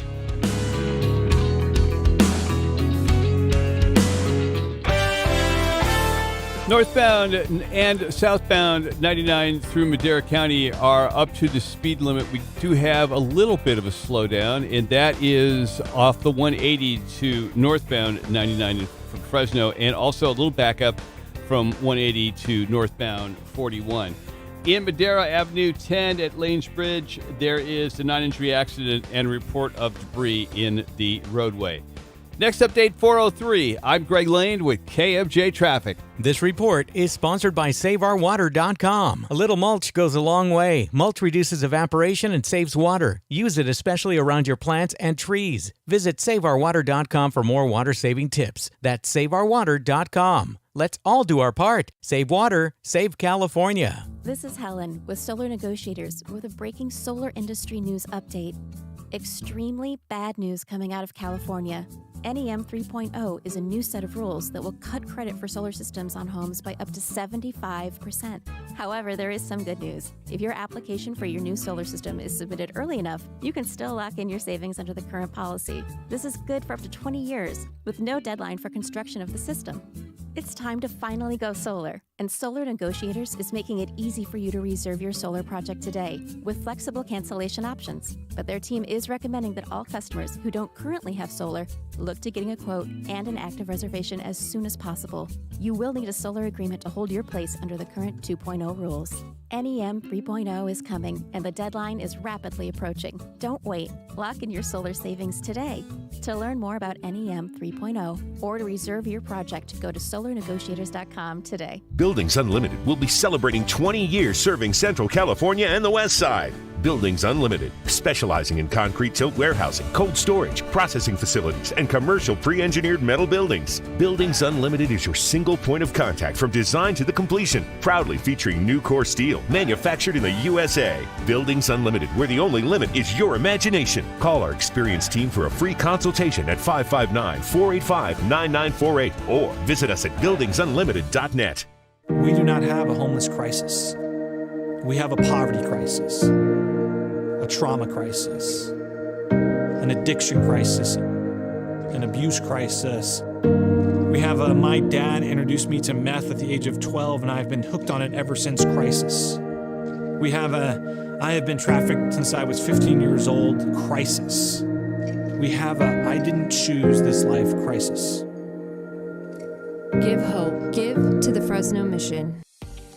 Amanda Nugent-Devine, licensed marriage and family therapist, CEO of Kingsview. If social media is making you feel like your life isn't good enough, consider this. Comparing ourselves to others has always been a losing game. It's never completely accurate and rarely helpful. The problem is that now, comparing ourselves to others has never been so easy. Social media provides wonderful opportunities to stay connected to people we care about. But if you are someone who has a habit of comparing yourself to others, social media can also be a source of frustration and sadness.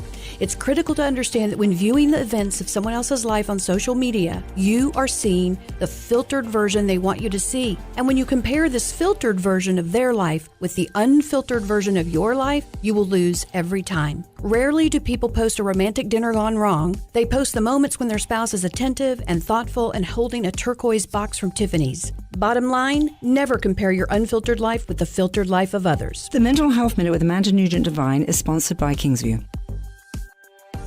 Do you know a special woman who deserves nothing but the best for the holidays? This Christmas, spoil her with soft, silky, naturally nude pajamas. The next best thing to wearing nothing at all.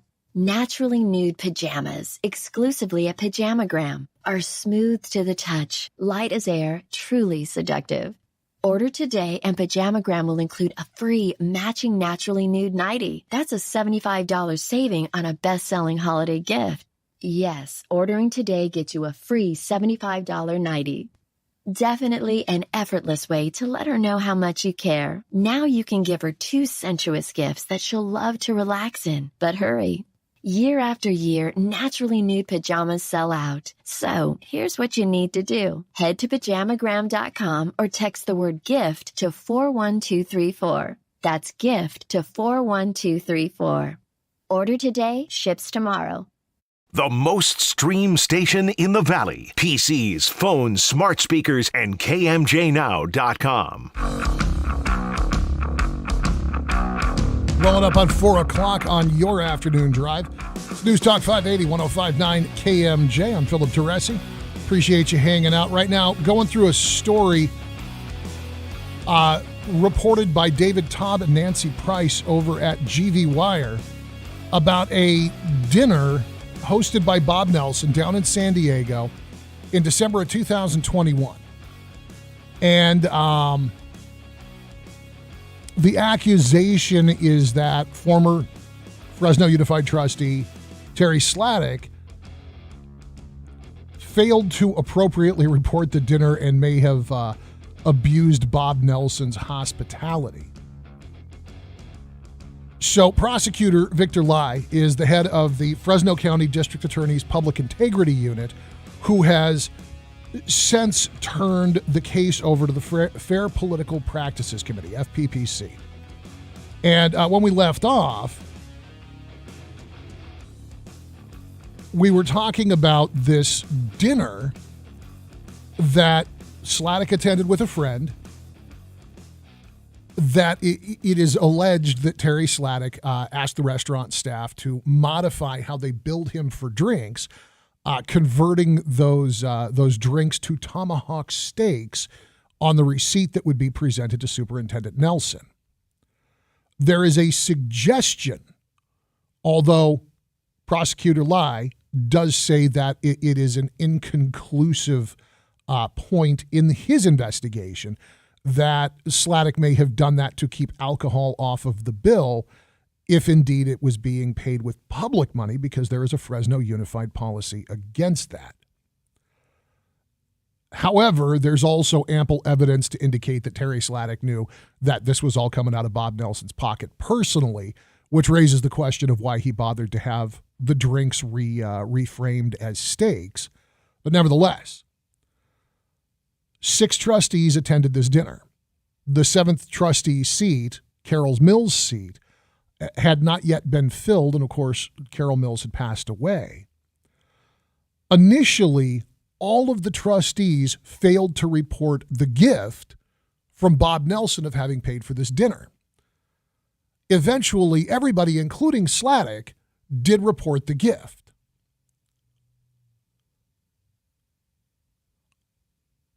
At this point,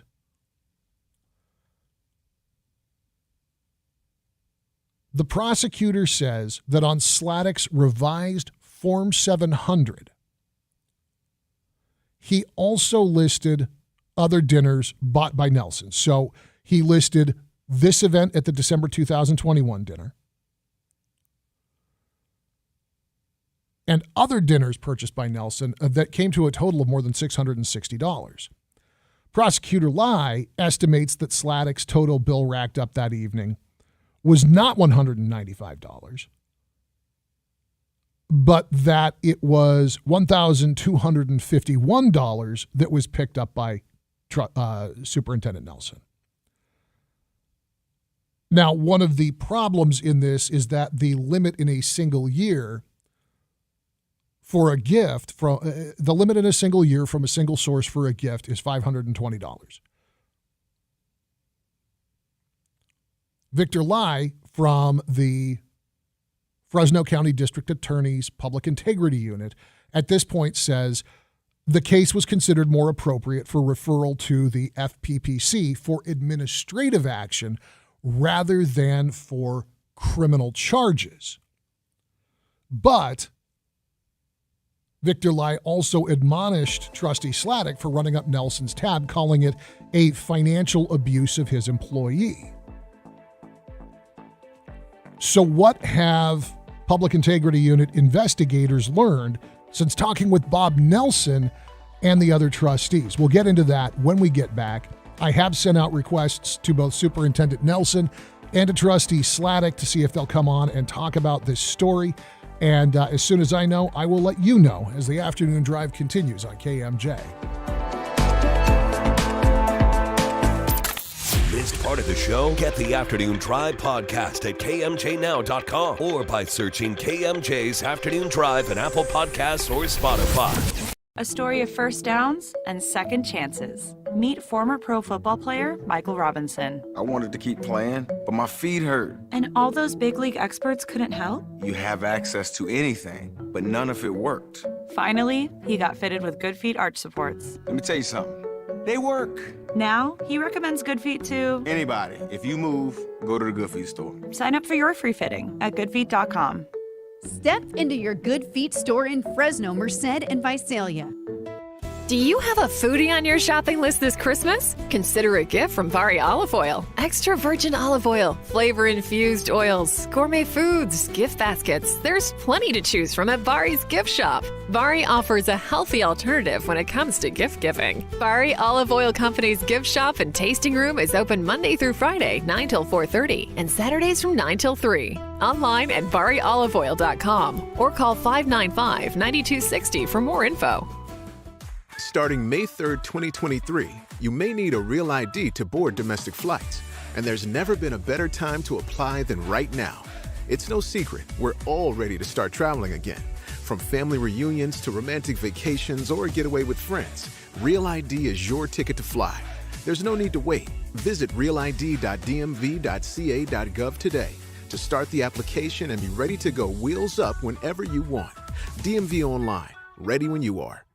I am a very happy camper because I get to tell you about the Noble Brothers Truck Accessory Center. Yeah, exactly the same place I was talking to you about 15, 20 years ago. Do you know this local company is 42 years old? 42 years dabbling with trucks. I think they know what they're doing. And right now, I need to address you people that have companies and you people who are farmers with fleet vehicles. This is an area where the Noble Brothers have really carved out their expertise. Whether it's cabinets, truck racks, ladder racks, toolboxes, van interiors, van shelving, and a lot of it. Remember, I use the F word, fleet. If you have fleet needs, you need the Noble Brothers Truck Accessory Center. Two of them, one out in Sunnyside, the other one on Blackstone near Sierra. I got to know them when they turned a Jeep Wrangler of mine into a masterpiece, and I just got another Jeep. And they're doing it all over again. I can't wait for the finished product. Click nobletruck.com. Noble, N-O-B-I-L-E. If it's a pickup, a van, a Jeep, oh, even a fifth wheel, you totally need the Noble Brothers Truck Accessory Center since 1980.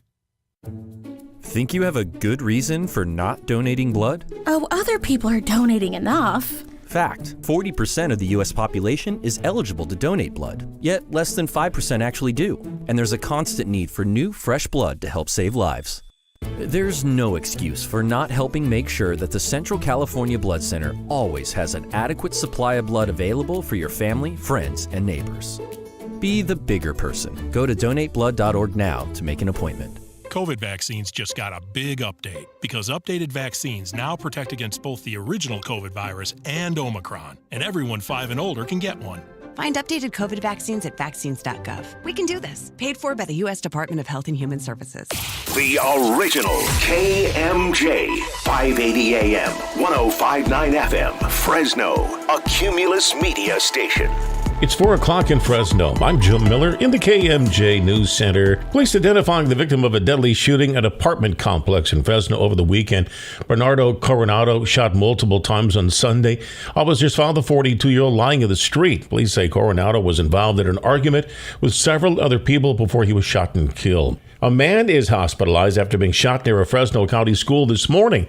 Police say the victim riding his bike near Justin Garza High School at about 1 a.m. when a group of people approached him. Investigators say they argued over gang information before the victim shot twice on the lower body. He is expected to recover.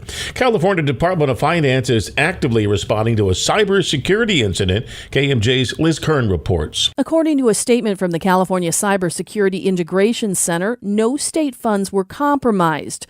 Multiple California agencies are responding, but officials cannot provide more specifics about the investigation. However, Cyber News is reporting that the Russian-affiliated ransomware group Lockbit claims it's added 9 new victims, and one of them is said to be the finance department for the state of California. Liz Kern, KMJ News. Officials investigating an early morning fire at a business in southwest Fresno. It took crews about 15 minutes to put out the flames at Darling International Rendering Plant. Nobody hurt. Investigators say the blaze began inside a pit where animal tissue was dumped. The company had just made repairs to that pit. A Libyan intelligence official accused of building the bomb that killed 270 people, including 190 Americans, appeared today in a United States court in Washington, D.C. to face charges. Nearly 30 34 years later. ABC's Aaron Katersky has more. Long past his days as a bomb maker for Libyan intelligence, Abu Aguila Massoud cut a much older figure with a white beard as he made his first appearance in a U.S. courtroom since the Justice Department announced Sunday Massoud was in American custody. He's charged with making the bomb that destroyed Pan Am 103 over Lockerbie, Scotland in 1988. There was no federal death penalty then, so prosecutors said they would not pursue it now, even though Massoud is charged with crimes that carry that punishment. Aaron Katersky, ABC News, New York. Now your forecast from Fox 26's Jim De La Vega. It will be breezy for part of the day today, with wind gusts as high as 15 miles per hour, but will start to calm down. Mostly cloudy conditions will give way to sun, with a high today reaching the low 50s. For tonight, it will be mostly clear tonight.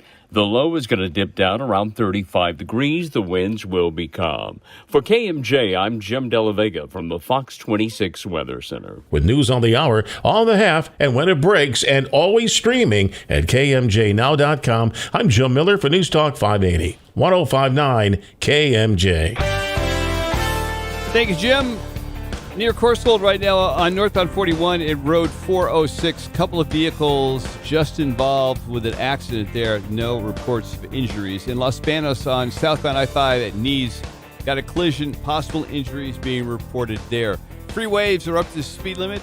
Next update is 417. Greg Lane with KMJ Traffic. 'Tis the season to dash for $550,000 cash. Win your share of $42,000 weekly at drawings every Thursday and Friday. It's the Holiday Dash for Cash giveaway now through December 23rd. Only at Chukchansi Gold Resort and Casino. Teresi tackles Fresno and California issues every day. Philip Teresi on News Talk 580, 105.9 KMJ. 404 on your afternoon drive. It's Philip Teresi. Phone's open at 490-5858 or 800-776-5858. Going through this article by David Taub and Nancy Price over at GV Wire. Former Fresno Unified trustee Terry Sladek is now under investigation by the Fair Political Practices Committee for running up a tab paid for by Fresno Unified Superintendent Bob Nelson. Now, to be clear, this is a tab that was paid by Superintendent Nelson personally. This is not taxpayer money, and this was not a formal work event.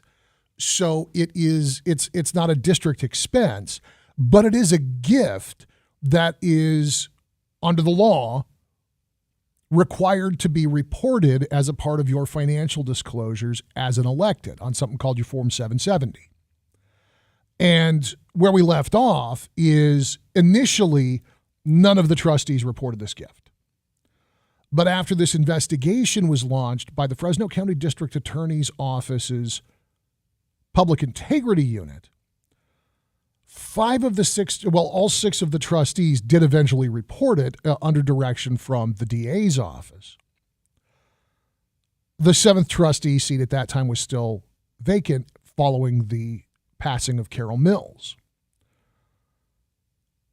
Only one of the trustees is subject to this investigation, and it seems to be in part because of what is alleged to be, as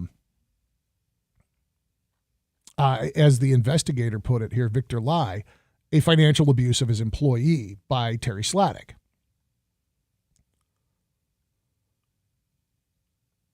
So where we left off is Trustee Nelson holds this dinner as an annual event, and trustees and staffers, and there's a bunch of folks that get together during this annual school board conference. And Bob Nelson has established this kind of fixed menu thing so folks can come in, have a nice dinner. I mean, the tab per guest is supposed to be $95 plus a couple of drinks. That's a pretty generous gift from somebody who is effectively your subordinate. And I like Blake a lot. I don't think I've ever spent $100 on dinner for him. Of course, I don't make $400,000 a year like the superintendent in Fresno, but still. The allegation is that Trustee Sladek instructed restaurant staff to list the charges on his tab as tomahawk steaks. The problem is, according to his tab, there was 17 tomahawk steaks. And so, understandably, Bob Nelson says he was shocked when he got this tab. Now, according to the Public Integrity Unit prosecutor, Victor Lai, he wanted to see how the meal got reported on the annual Form 700, which is the financial disclosure form all elected leaders and some non-elected folks have to submit every year.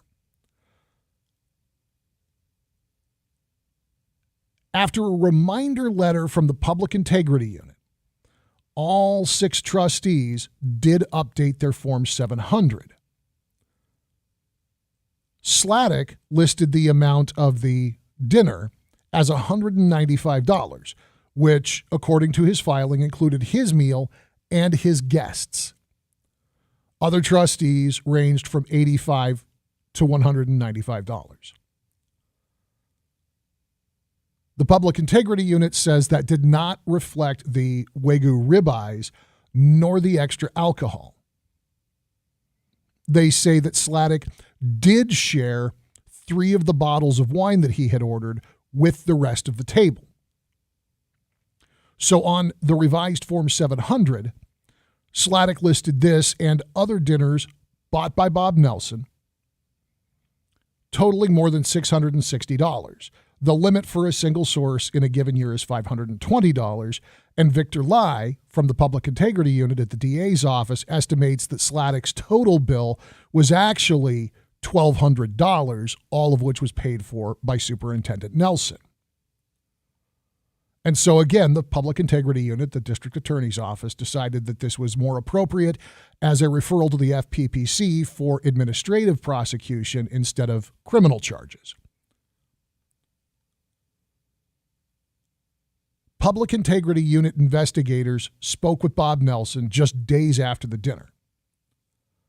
Nelson told investigators that he thought Sladek was paying for the drinks that he ordered, and Nelson was surprised when he received the bill. According to the reporting from David Taub and Nancy Price, Bob Nelson told investigators that he thought Sladek's actions were, quote, shady. So this dinner included Bob Nelson, Terry Sladek and his unnamed guest, Viva Islis and her husband, Trustee Valerie Davis and her sister, and then trustees Keisha Thomas, Elizabeth Jonathan Rosas, and Claudia Cazares. It also included district executives Misty Hurd, David Chavez, and Patrick Jensen. The remaining 5 trustees, as well as Chavez, Hur, and Jensen, spoke to investigators, and for the most part, they confirmed Nelson's account. Victor Lai tells GV Wire that investigators reached out to Terry Sladek, but he was not cooperative.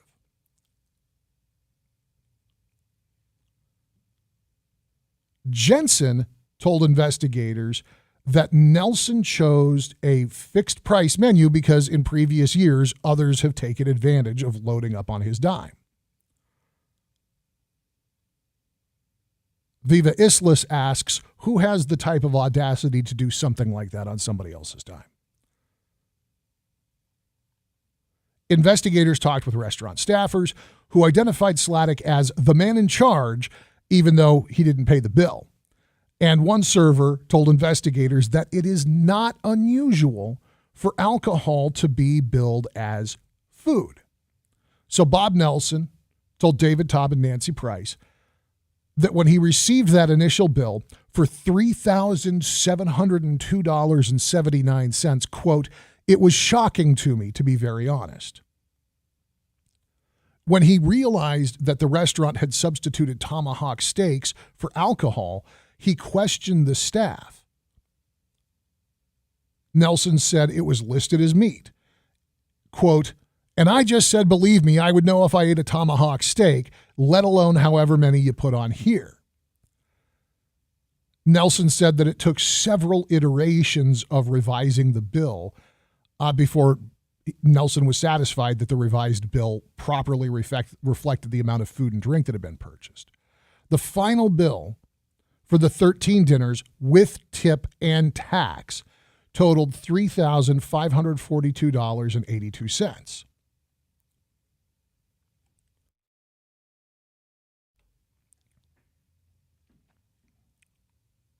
Now, Trustee Jonathan Rosas says that she had not previously claimed the dinner hosted by the superintendent as a gift because of legal guidance that she had received from district council when she first took office.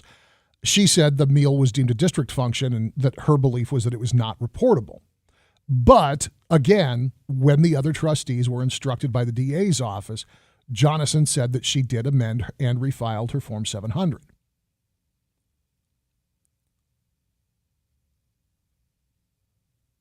So now we get to this year.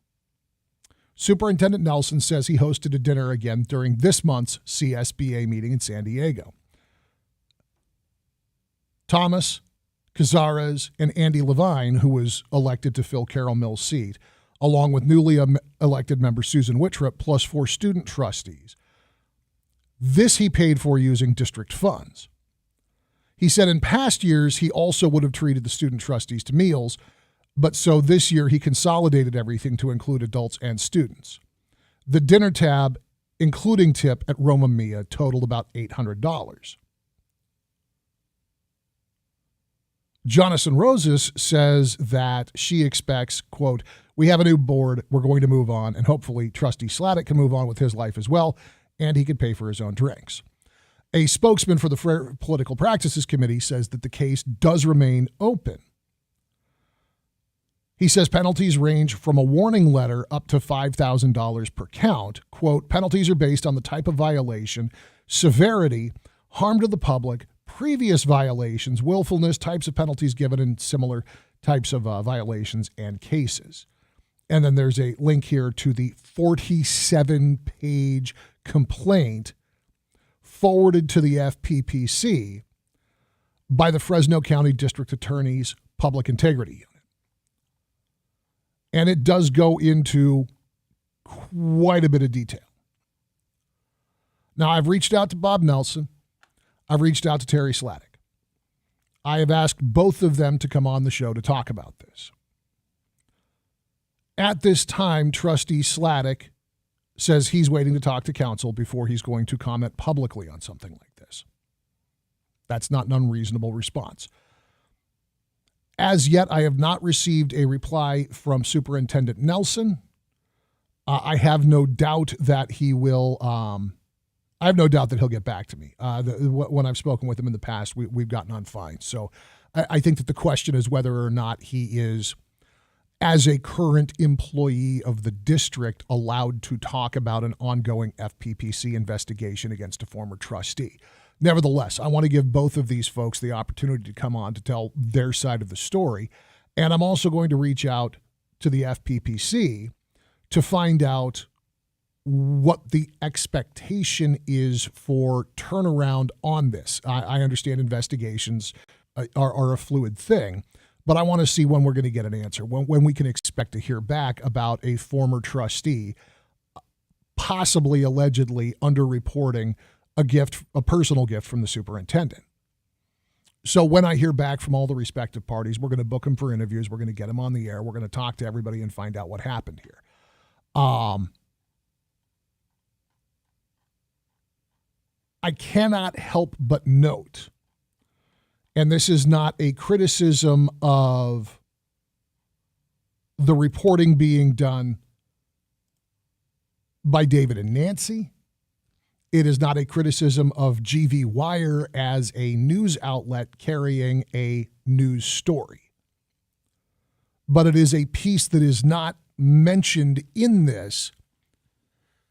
And I don't know if ultimately it's relevant, but I am curious to see what other outlets pick up this story and report on it, or reach out to the principals involved, so to speak, the superintendent, the former trustee, and the FPPC. To expand the public's understanding of the allegations. Susan Wittrup, the woman who beat Terry Sladek in this election in November and who has replaced him as the Bullard area trustee on the FUSD school board, is involved in a personal relationship with the owner of GV Wire. Now, Susan's not accused of doing anything wrong. She's not accused of having any involvement in this whatsoever. And as far as I can tell, this is simply straightforward reporting of a newsworthy item that has just a little air of salaciousness to it because it's a bunch of trustees and the superintendent getting together and having a big expensive meal. Again, on the superintendent's dime, on his personal dime, not on the taxpayer dime. But I can't go through this entire story and not acknowledge that the person who beat Terry Sladek is involved personally with the publisher of the entity reporting the story. So I've reached out to Sladek, I've reached out to Nelson, I'm going to reach out to FPPC, and we will pick this up and we will continue with it. And as soon as I get folks locked down for interviews, you guys will know about it first.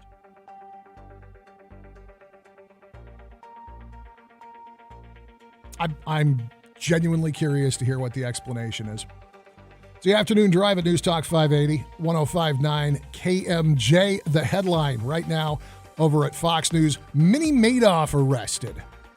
The guy behind the FTX cryptocurrency exchange has been taken into custody in the Bahamas. He is going to be charged with some pretty steep financial crimes. We'll talk about Sam Friedman when we get back. It's the afternoon drive on KMJ.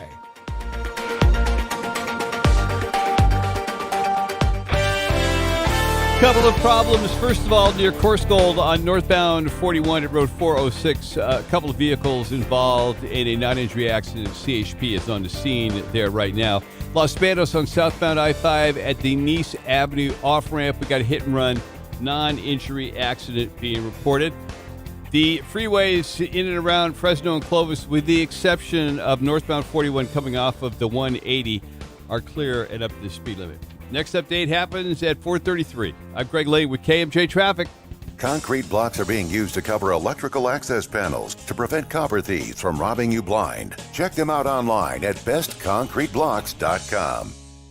Remember your first nice watch? Almost everyone does. Keep that tradition alive this year with a watch from Auric Carcasian Watch and Jewelry Company. Baume Mercier, Seiko Presage, pre-owned Rolex, and more. Auric Carcasian Watch and Jewelry Company, northeast corner of Bullard and West. Clean and healthy water is essential. To live your best life, get a LifeSource whole house water system. LifeSource removes bad stuff like chlorine and keeps the good stuff like healthy minerals. You'll look and feel your best with softer skin and hair. Love your water, love your life. And a LifeSource system is maintenance-free. For a limited time, LifeSource will pay your sales tax. Yes, zero sales tax. Call 559-330-1850 or LifeSourceWater.com. LifeSource, taste and feel the difference. Folks, there have been some fumbles on the way to the big game, but he's not getting some help to get it done tonight. Here's the throw. He might go all the way. Touchdown! Regain and optimize your sexual performance. See what Pacific Men's Clinic can do to help that bedroom touchdown. Pacific Men's Clinic, safe and pain-free, clinically proven procedure breaks up plaque and stimulates the growth of healthy new blood vessels. Call for your free consultation now at 559-550-6771. That's 559-550-6771.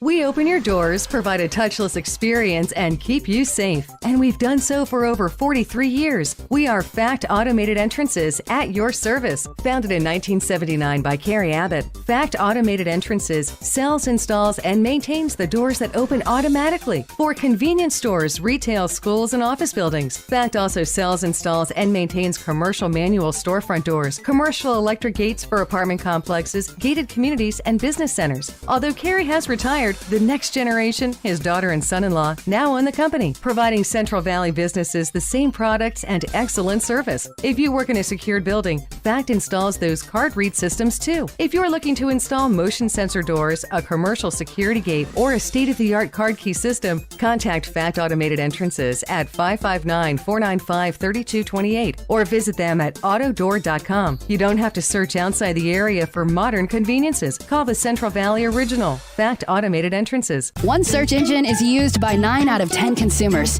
Hint, the name begins with a G. And there are hundreds of things that go into being ranked highly by that engine.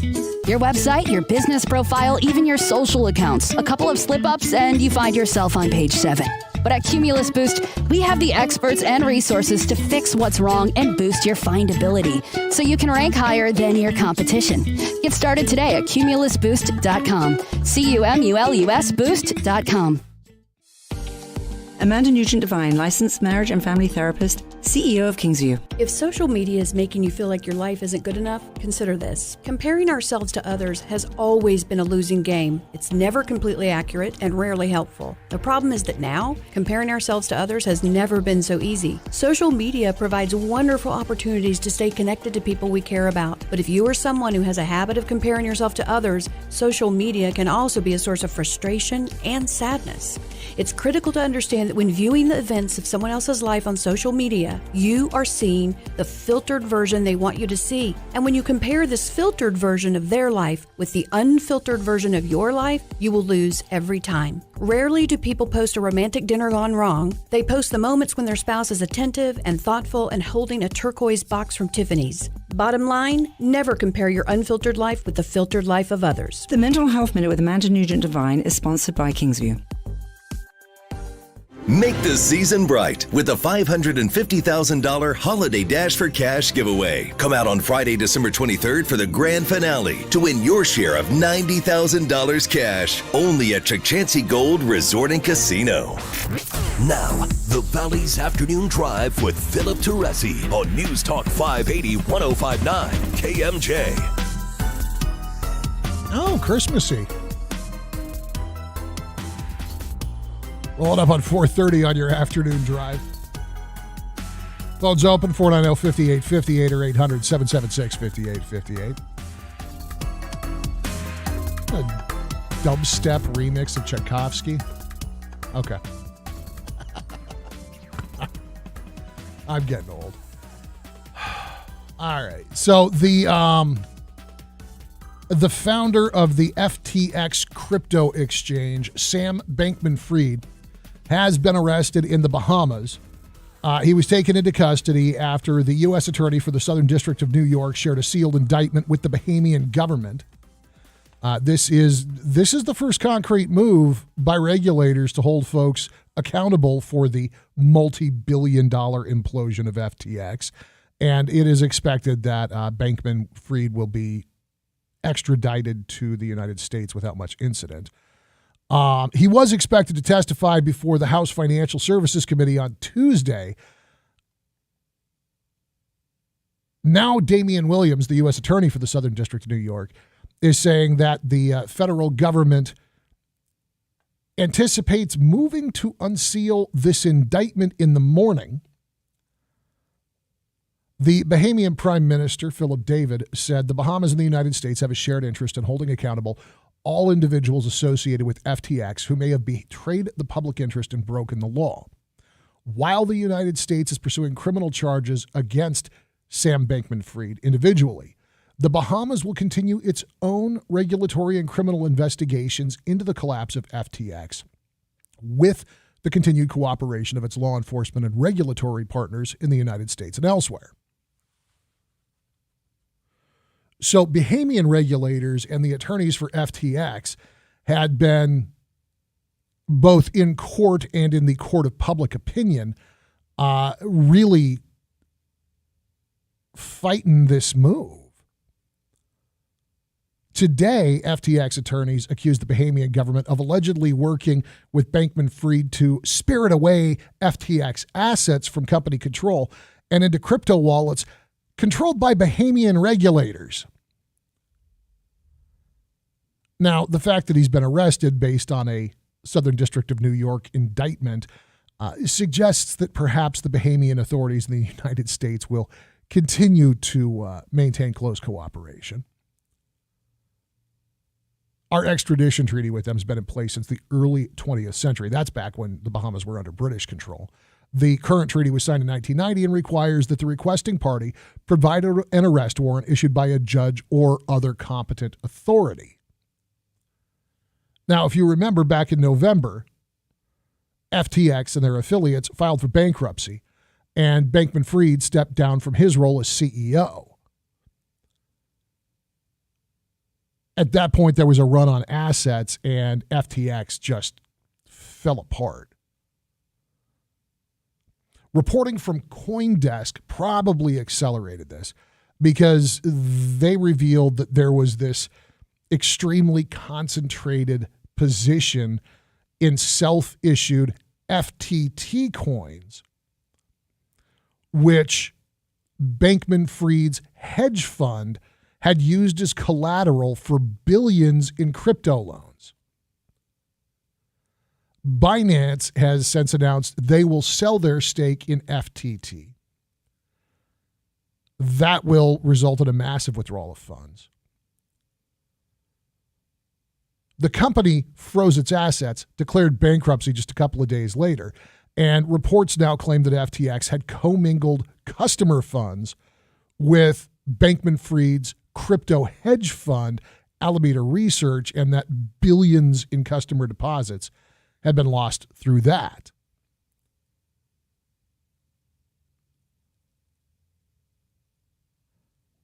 John J. Ray III was the man who oversaw Enron's bankruptcy. He took over as CEO when Bankman-Fried stepped away.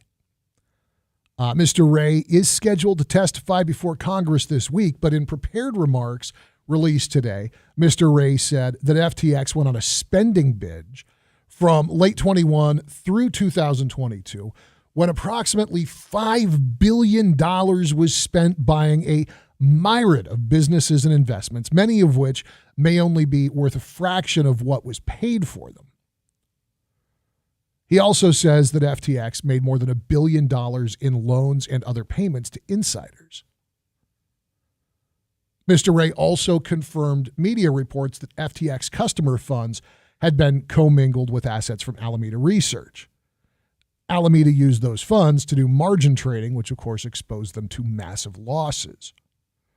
Now, legal experts talking to CNBC said that if the federal government pursues wire or bank fraud charges, Bankman-Fried could face life in prison.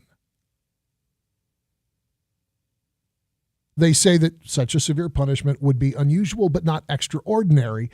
This was what happened to Bernie Madoff for his Ponzi scheme. And FTX's collapse has already triggered the demise of BlockFi lending and thrown all of crypto into total disarray.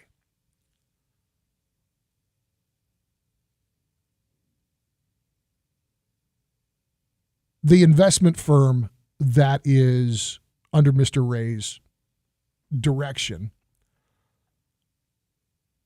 says that Sam Bankman-Fried committed out-and-out fraud. I don't think that this is a shock to anybody who's been following the FTX story. Everything up to this point it's been innuendo and allegation. There hasn't been anything concrete put on the record, but clearly that's about to change.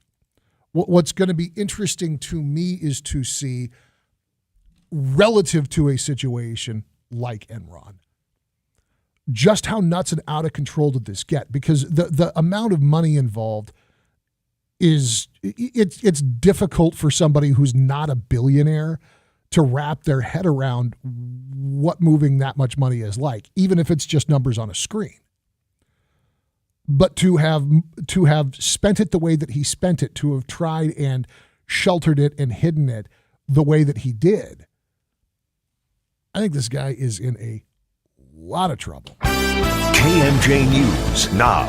It's 4:30. I'm Jim Miller in the KMJ News Center. Here's a look at what's happening. 2 women facing a slew of charges after being caught stealing from a Kohl's in northwest Fresno. Police say the women ran out of the store with several bags of clothes Saturday. They quickly pulled them over, then found tons of clothes with security tags. They've been charged with burglary, grand theft, and organized retail theft. Mayor of Mendota has been arrested for domestic violence. Mendota City Mayor Rolando Castro arrested early Sunday morning.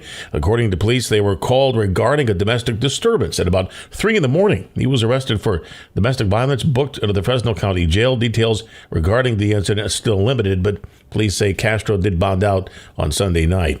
The Keystone Pipeline, which carries oil from Canada to refineries in the U.S., remains shut down after a large spill. ABC's Derek Dennis reports. The nearly 600,000-gallon oil spill into a creek in Washington County, Kansas, north of Wichita, could have a ripple effect on prices at the pump. If the pipeline remains down for a week or longer, some areas in the Plain States could see gas prices stop declining and could see increases of potentially 25 to 40 cents a gallon. That's Patrick DeHaan from Gas Buddy. The spill from last weekend is contained, and crews are working round the clock on a cleanup while investigators look for a cause. The long-term environmental impact, not yet known. Derek Dennis, ABC News. Now your forecast from Fox 26's Jim De La Vega. It will be breezy for part of the day with wind gusts as high as 15 miles per hour. Then wind will calm down.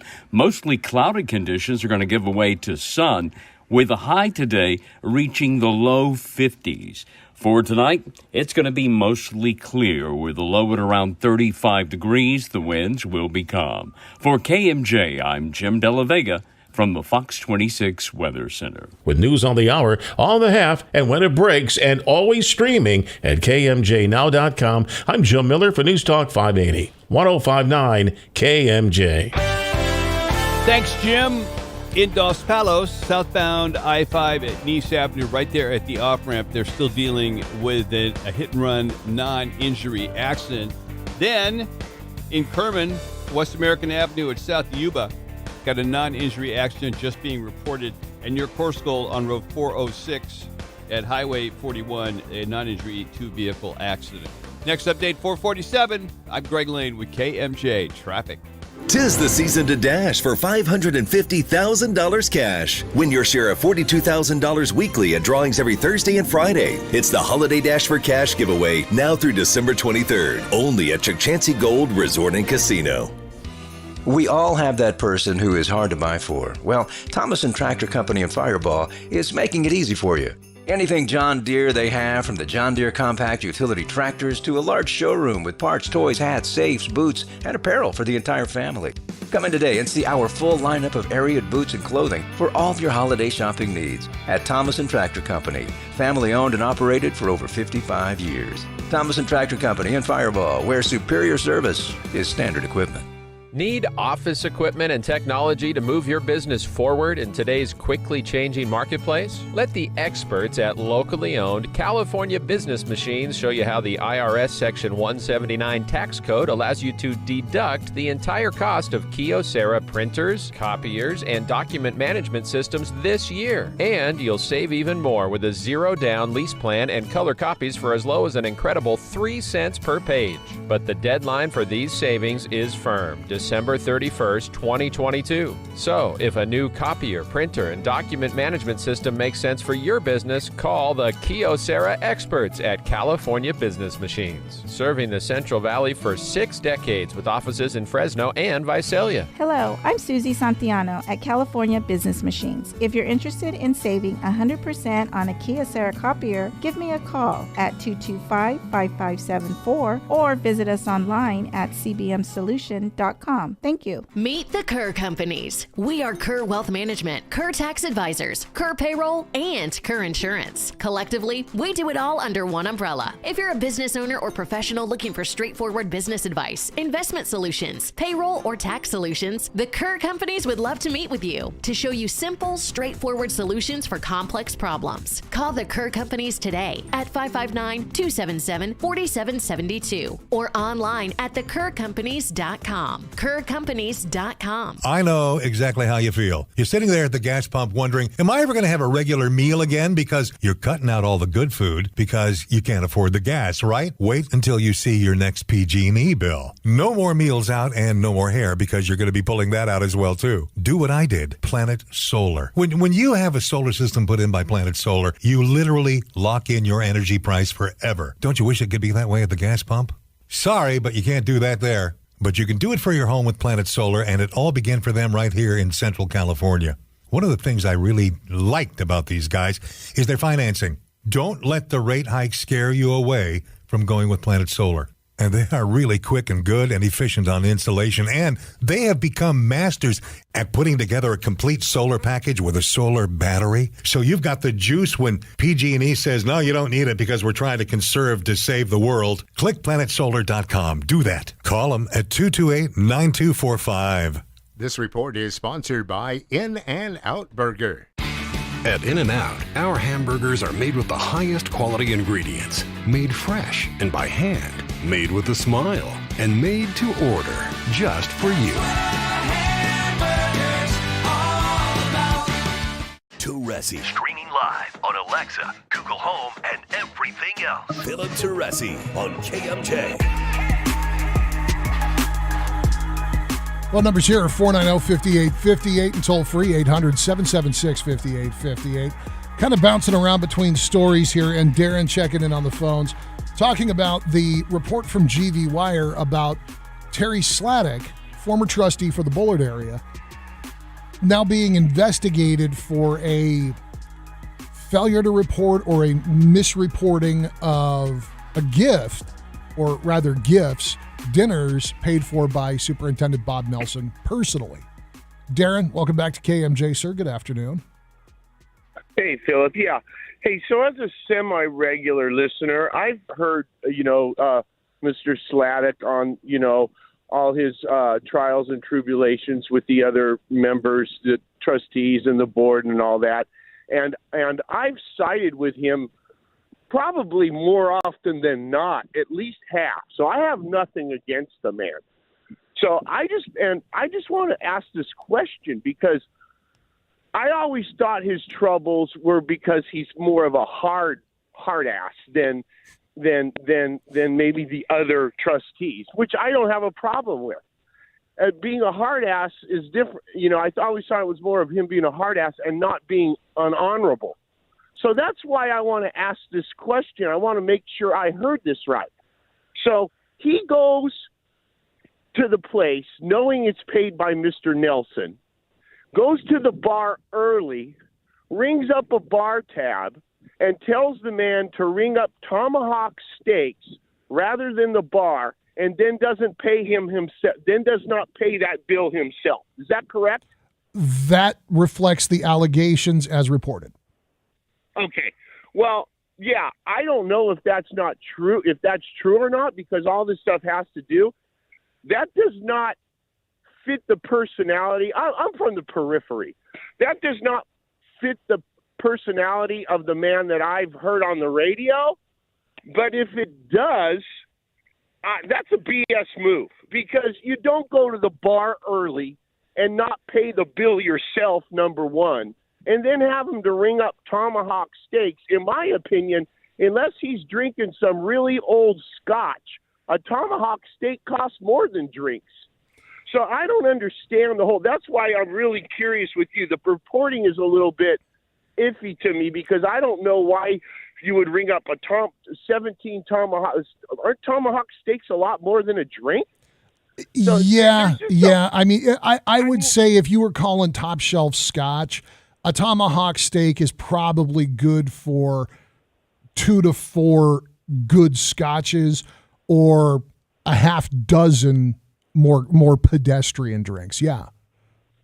Yeah. So I don't know if these two had it out and it was his way of, giving it to him. I don't have any idea, but if it's true, we all know how politics plays out. This is going to be, he's not going to do any time. It's just kind of a story for us locals.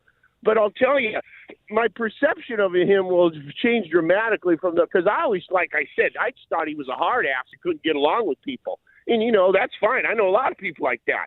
But, that, Philip, you've dined out a lot. You don't go to the bar, have the host put it on the bar tab, and you don't go there, sit there, and not pay it. That's just a BS move. And another thing I told your screener is he should know the law, too. I mean, is that why he's doing the tomahawk steaks? He's thinking there's more people? I mean, the guy's been around. I don't buy any excuse where somebody tells me at this stage if their thing is I don't know, I didn't know that was the rule. So I kind of have a lot of more questions than that need to be responded. But I'm kind of like, well, this doesn't line up with the guy that I've heard on the radio. I thought he was like a hard ass but honorable, and this will change my opinion of him. Not that he cares, but No, Darren, that's what I had to say. Yeah, Darren, I think that you and I are arriving at a similar point of confusion here. The guy that I have talked to, the guy whose stories that I've listened to, both on and off the air, this does not reflect the guy that I know. And as far as asking the restaurant to alter the billing, I know that's a thing restaurants do because you've got people who are going out and they're going to expense the meal, or they know the receipt's going to get seen later by somebody. And so that's not unheard of. It's not the most above board thing, but it's something a restaurant would know how to do. If he thought this was a taxpayer paid thing, I would be a lot more concerned with that tab. I think, and I've got to talk to him in order to know whether or not this guess based on the reporting and based on the allegations is correct. I think that what happened is he went in, ran up a tab, and then dropped it in Nelson's lap to see if Nelson would take it. And when Nelson took it, Sladek just rolled with it. I think that if Bob had gone, no, dude, I'm not paying for your drinks. I'm not paying for you and your buddy to pregame this thing. Split this check, waitress. I think that Terry would have whipped out his Amex, and that would have been all there was to it. But until I talk to him, until I talk to Bob Nelson, I don't know. I just know that the story doesn't reflect the guy that I've hung out with.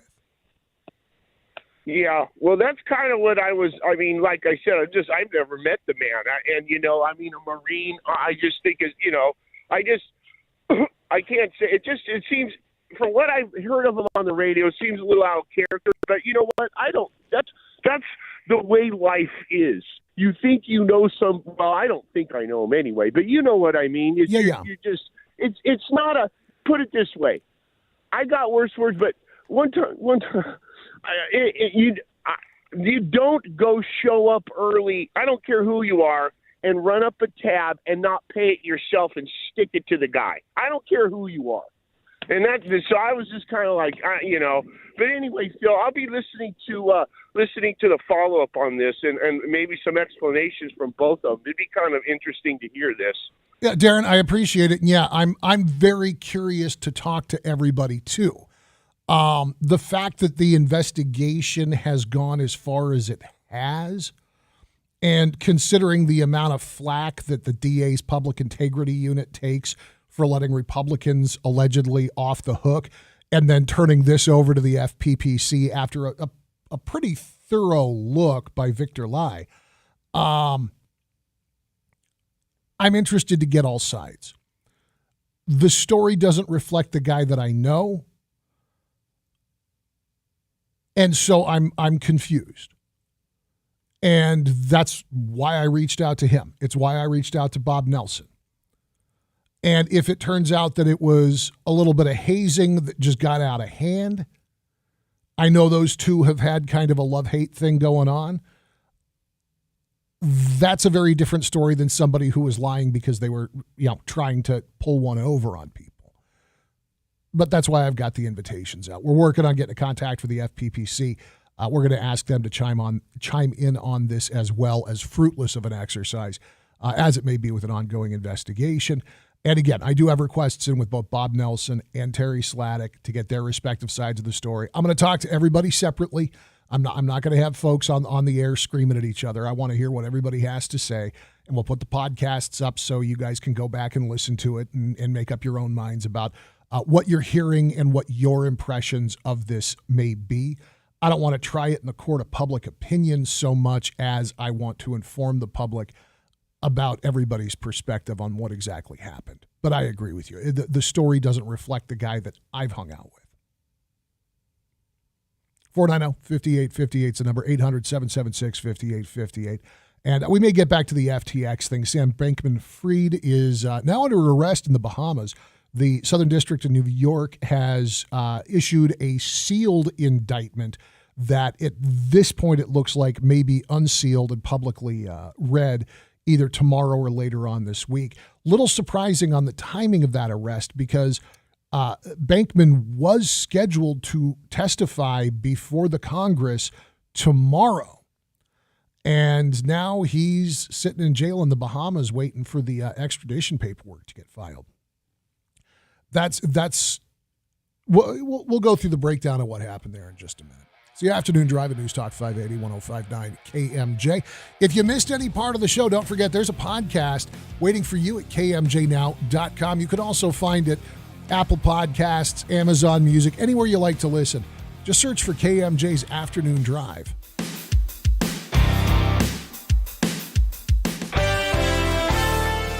In Madera right now on southbound 99, just between East Almond Avenue, north of 4th Avenue as well. In that intersection there is a report of a hazard in the roadway. Emergency personnel, including CHP, are on the way to check all that out. Also in Madera near Corscold Road 406 at northbound 41, 9-injury accident being reported. Then we go to Kerman, West American at South Yuba. Got a non-injury accident reported there. And then in Fresno, northbound 99 at Fresno Street, right there at the on-ramp, a report of a hazard. Next update, 5:03. I'm Greg Lane with KMJ Traffic.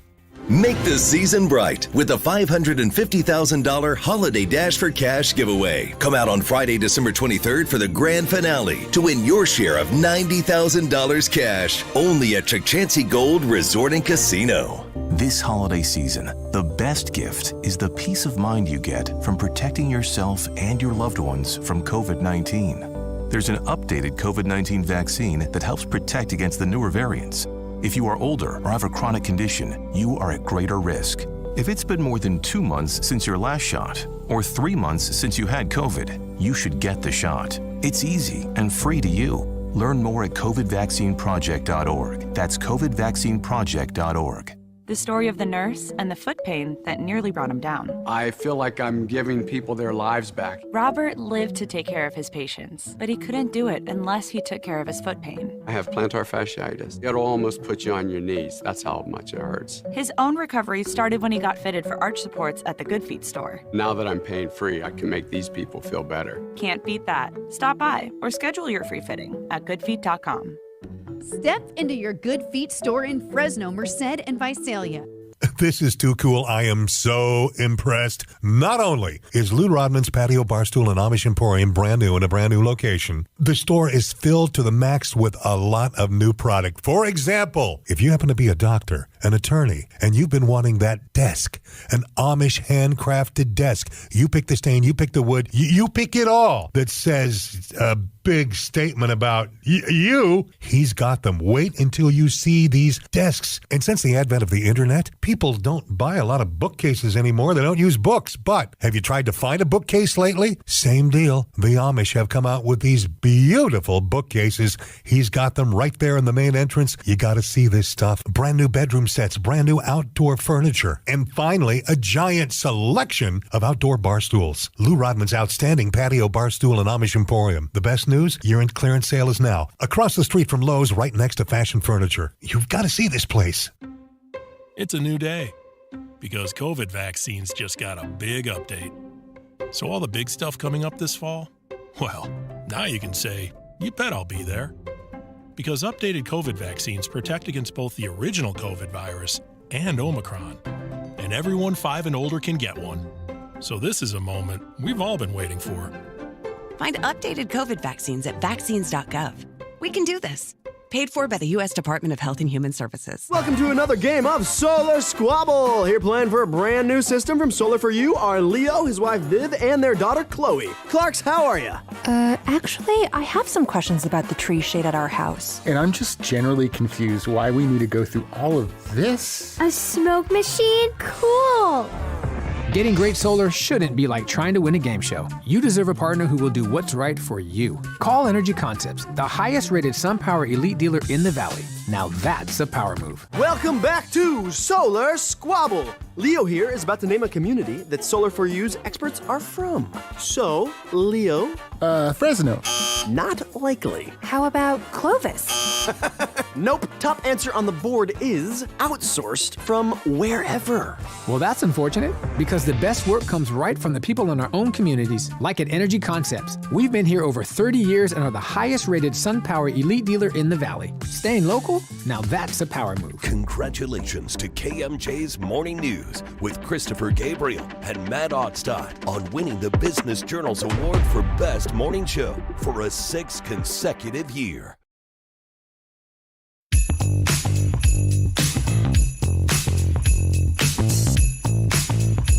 Oh, now what is this? It's not Christmas music just because it has a bell in it. Okay. It's News Talk 580, 1059 KMJ. There's your royalty-free clip for the day.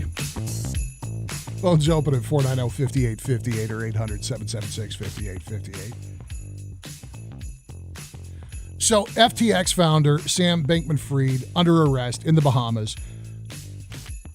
The indictment from the Southern District of New York has not yet been unsealed, but was clearly enough to get the Bahamian government to invoke that 1992 treaty with the United States for extradition. And this all goes back to early November, believe it or not. A run on deposits at FTX exposed an $8 billion hole in the company's accounts. When FTX, then CEO Sam Bankman-Fried, went over to Binance, which is a huge crypto exchange, they took a look at FTX's finances and stepped away. Did not want to get any of that on them, and I don't blame them. So now Bankman is facing scrutiny from regulators all over the world. Specifically in Manhattan, federal prosecutors are focusing on whether FTX broke the law when it transferred billions of dollars of customer funds to Alameda Research, which was this crypto hedge fund that Bankman had also founded and still owned. There's also a question of market manipulation that may have set off the failure of two other cryptocurrencies last spring. Now, the New York Times reports it here that it was a surprise that an executive facing criminal investigations, as Mr. Bankman-Fried has been, was giving media interviews. At DealBook, he blamed huge management failures and sloppy accounting for the company's implosion and insisted that he did not ever try to commit fraud or knowingly dip into FTX customer funds to finance other investments. I'm curious to see what that Southern District of New York indictment reads like, because we aren't talking about grabbing a couple of bucks out of the cash drawer to go pick up lunch. We're talking about billions with a B, billions of dollars that got moved around and got moved to a company that he owned and controlled. And I think that doing the hick from the sticks, aw shucks, I didn't realize what was going on. The comparisons have shifted in the course of a month from putting him in the same class as like J.P. Morgan to putting him in the same cell as Bernie Madoff, so to speak. It's the afternoon drive at News Talk 580 and 1059 KMJ. On the way, An update of headlines with Jim Miller in the KMJ newsroom. An update of your drive home with Greg Lane in the KMJ Traffic Center. Your trending topics at 5 o'clock are on the way as well. Don't move. It's the afternoon drive on KMJ.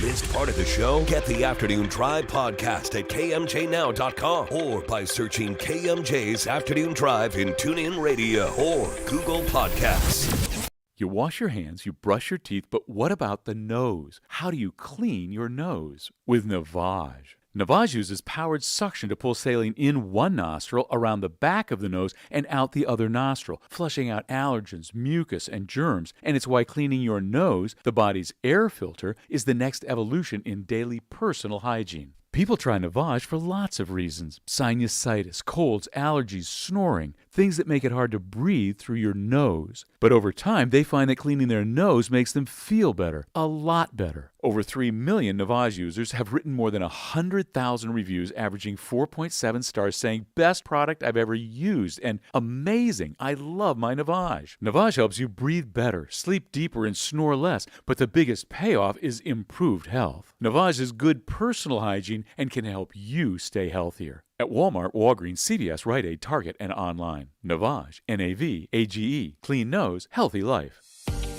Amanda Nugent-Devine, licensed marriage and family therapist, CEO of Kingsview. If social media is making you feel like your life isn't good enough, consider this. Comparing ourselves to others has always been a losing game. It's never completely accurate and rarely helpful. The problem is that now, comparing ourselves to others has never been so easy. Social media provides wonderful opportunities to stay connected to people we care about. But if you are someone who has a habit of comparing yourself to others, social media can also be a source of frustration and sadness. It's critical to understand that when viewing the events of someone else's life on social media, you are seeing the filtered version they want you to see. And when you compare this filtered version of their life with the unfiltered version of your life, you will lose every time. Rarely do people post a romantic dinner gone wrong. They post the moments when their spouse is attentive and thoughtful and holding a turquoise box from Tiffany's. Bottom line, never compare your unfiltered life with the filtered life of others. The Mental Health Minute with Amanda Nugent-Devine is sponsored by Kingsview. The best business networking event of the year is here once again. The Business Journal's 2023 Book of Lists Party is Tuesday, January 17th at Pardini's Catering and Banquets in Fresno. This is your opportunity to network with Valley business owners and decision makers. You don't want to miss the party of the winter. Your $70 ticket includes drinks, dinner, and a copy of the only business-to-business guide in the Valley before it's released to the public. The Business Journal's Book of Lists is a who's who of the Valley's top companies with fresh data and contact information. The Business Journal's Book of Lists Party is sponsored by Comcast Business, Premier Valley Bank, and United Health Centers. For more information and to purchase tickets, visit thebusinessjournal.com or call Ashley Webster Rudolph, 259-0531. That's 259-0531. Don't wait. Tickets will sell out. Go to thebusinessjournal.com or call 259-0531. 'Tis the season to dash for $550,000 cash. Win your share of $42,000 weekly at drawings every Thursday and Friday. It's the Holiday Dash for Cash giveaway now through December 23rd. Only at Chukchansi Gold Resort and Casino. Celebrating a century of broadcasting. News Talk 580 AM, 105.9 FM. KMJ, Fresno, a Cumulus Media station. It's 5 o'clock in Fresno. I'm Jim Miller in the KMJ News Center. A security guard shot and killed at a South Valley bar last week has been identified. Visalia police say at about 11 o'clock last Thursday night, 41-year-old David Luna tried to break up a fight inside the Green Olive Bar located on Mineral King in Ben Maddox Way. That's when officers say one person pulled out a gun and fired several shots, striking Luna in the chest. He died on scene. Visalia police have not identified the suspect responsible so far. Anyone with information, contact them. A machine fire resulting in severe smoke damage at a factory this morning in southwest Fresno. Fire was called out to a factory near Belgravia and Tealman Avenues at about 4 in the morning for reports of that fire at a metal shop building next to the main building. Crews arrived on scene. They found a grease fire and a processing machine. Crews able to contain the fire before it spread to the main building. Authorities say an early investigation shows it may have been caused by machine maintenance that involved welding. Police have identified the man killed in a shooting yesterday afternoon in southeast Fresno. KMJ's Liz Kern reports. Around 4:15 Sunday afternoon, Fresno police got a call that someone was shot at an apartment complex in the 5100 block of East Lane Avenue near Silmar. Police found 42-year-old Bernardo Coronado in the road with multiple gunshots in his upper body. Homicide detectives learned that Coronado was visiting his girlfriend at the apartment complex when he and a few other people got into an argument. Witnesses hearing about 6 shots. Despite life-saving measures by Fresno Fire and EMS, Coronado later died. Homicide investigators continue to identify suspects and a motive. Liz Kern, KMJ News. Ski resort China Peak has a new owner, a group that owns Mountain High Resort in Southern California and Dodge Ridge Mountain Resort in Northern California are the new operators. China Peak has been owned by Tom Cohey for nearly 13 years. The change took place in early December. The state proposing to cut back on farm groundwater pumping to help keep drinking water supplies afloat. Details from KMJ Ag Director Don York with more. The California Department of Water Resources, along with the Department of Food and Agriculture, have come up with something called the Land Flex program. According to a CDFA announcement, this program supports efforts by groundwater agencies and local growers to limit groundwater pumping that impact drinking water wells. The program would free up water in the event of a 4th consecutive dry year and speed up the implementation of the Sustainable Groundwater Management Act. A $25 million grant program gives money to groundwater agencies that would in turn pay growers to idle land as a 1-year drought relief measure. The proposed program targets small and medium-sized farms to keep household and small community water system wells from going dry. Public comments are being taken through December 29th. Don York, KMJ News. Now your forecast from Fox 26's Jim De La Vega. It will be breezy for part of the day with wind gusts as high as 15 miles per hour. Then wind will calm down. Mostly cloudy conditions are going to give way to sun, with a high today reaching the low 50s. For tonight, it's going to be mostly clear with a low at around 35 degrees. The winds will be calm. For KMJ, I'm Jim De La Vega from the Fox 26 Weather Center. With news on the hour, on the half, and when it breaks, and always streaming at KMJNow.com. I'm Joe Miller for News Talk 580, 105.9 KMJ. Thanks, Jim. In Fresno, South Dickinson Avenue at West Muscat, there is a non-injury accident. In Kerman, West American Avenue in South Yuba, there is a non-injury accident reported there. In Madera, southbound 99 at East Alman, there is a hazard in the roadways. Next update, 5:17. I'm Greg Lane with KMJ Traffic. Make the season bright with the $550,000 Holiday Dash for Cash giveaway. Come out on Friday, December 23rd for the grand finale to win your share of $90,000 cash. Only at Chukchansi Gold Resort and Casino. Now, the Valley's Afternoon Drive with Philip Teresi. Philip Teresi. Your calls, your tweets, and your voice are welcome right now on News Talk 580 105.9 KMJ.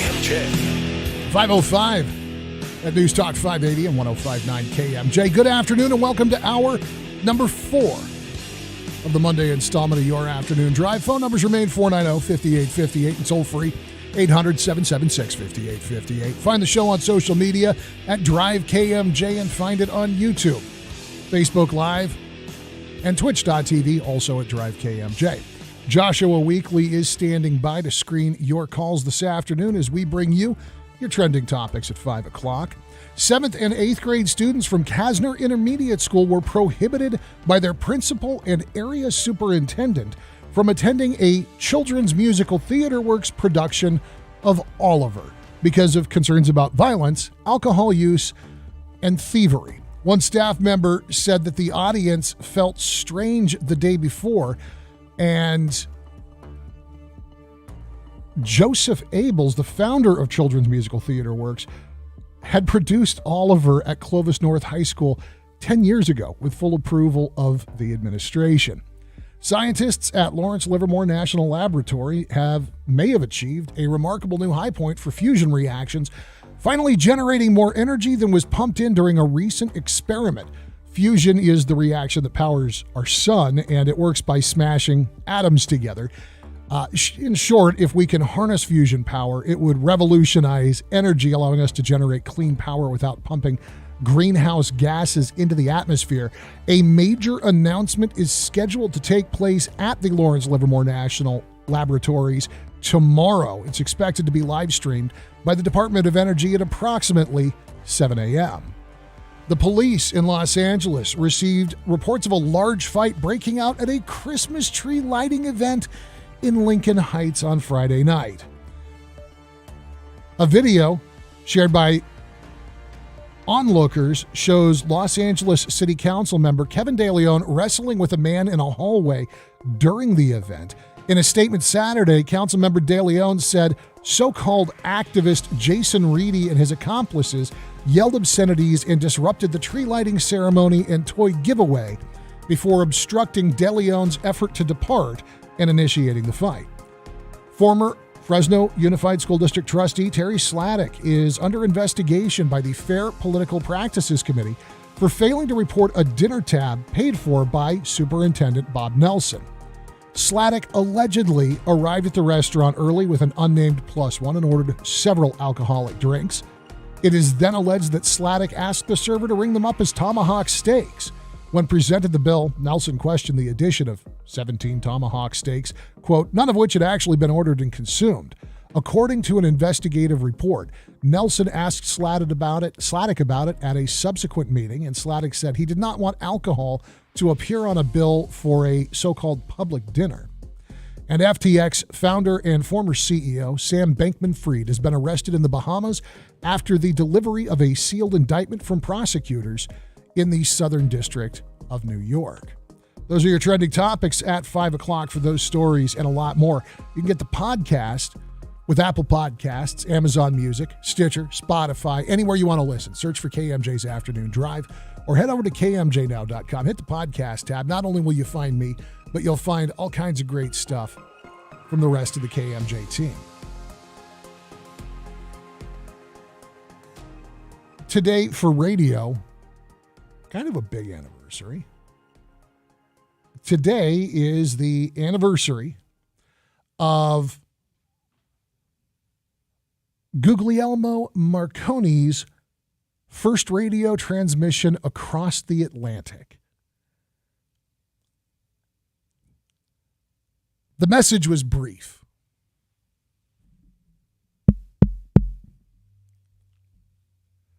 The letter S in Morse code. While it was brief, it proved that Marconi's work on the radio could make the world a smaller place. That wireless signal traveled 2,000 miles from a transmitter in Cornwall in the far southwestern corner of England to a receiving station in Newfoundland.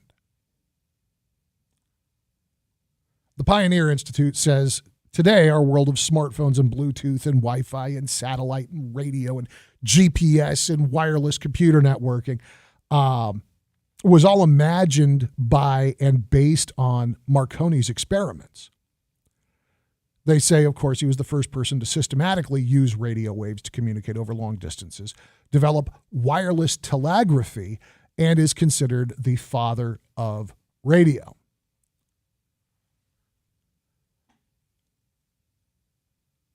Fox News then dives into a description of Marconi's invention proving its value during the Titanic disaster. So fast forward 11 years, and it is still very much believed that over 700 people survived the sinking of the Titanic because the ship was using a Marconi machine instead of carrier pigeons.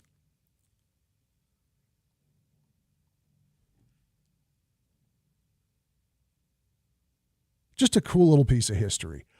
I have no idea what the status is of Marconi's earliest prototypes.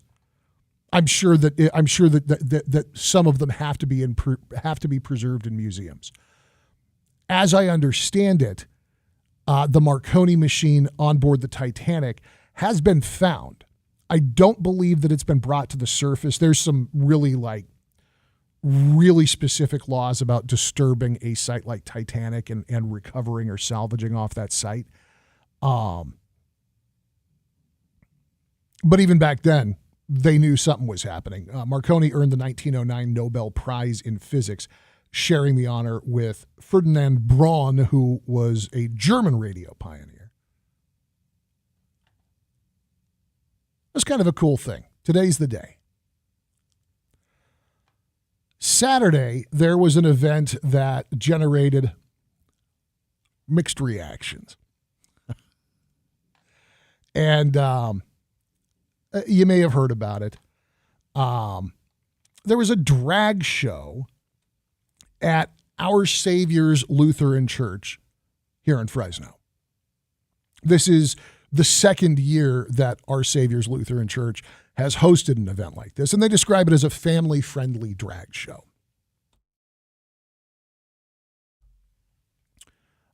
According to the Fresno Bee, the event attracted about 100 ticket holders. And the festival's organizer, Isabella Ramos, said that inside it was going amazing. People had a good time, enjoyed the performances. They did a meet and greet and weathered protesters, including alleged members of the Proud Boys. They turned up outside of a church to protest drag culture and compare it to Sodom and Gomorrah. Again, outside of a church.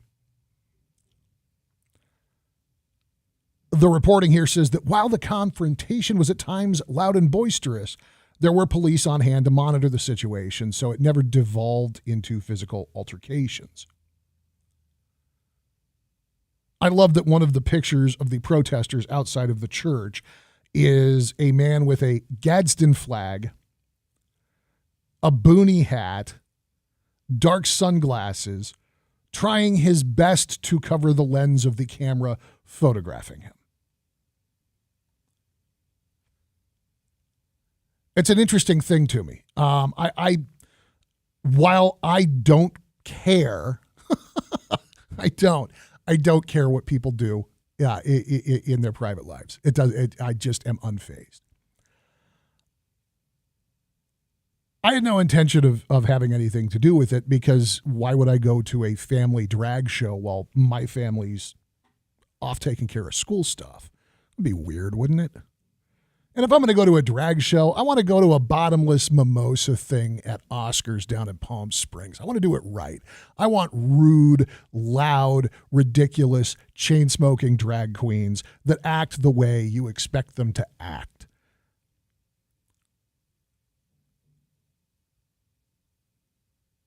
But the protesters that showed up all showed up with their faces covered. Now, I don't know for a fact that every single one of them did. And this guy who tried to block the camera was not covering his face, although many of the people in the background were hiding their faces. First of all, my opinion is, if it doesn't affect you, why are you out there bothering strangers? My next thought is, if you're so sure that you're doing the right and righteous thing, why are you hiding your face? And I think that this may have tipped off some of the dynamic to come on the Fresno City Council.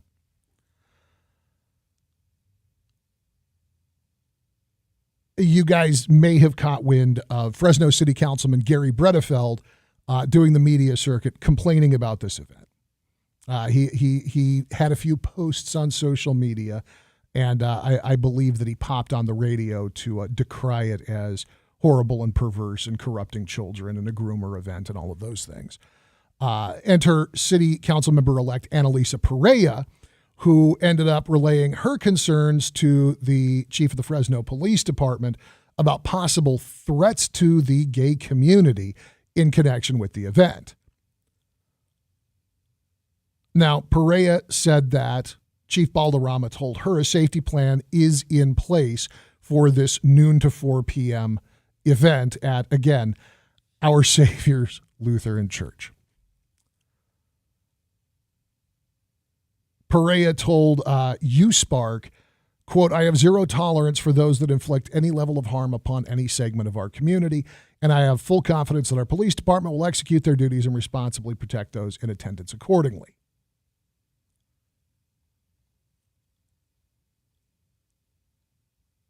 This thing wasn't cheap either. Tickets were $375 for a VIP table. That would seat 10. And that came with some tchotchkes. $50 if you wanted to do a VIP meet and greet.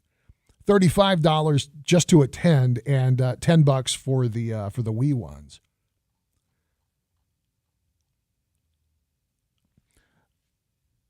I wasn't really interested in the event. Again, it just like a family-friendly drag show to me is like watching Blazing Saddles on network TV. It's not the full experience.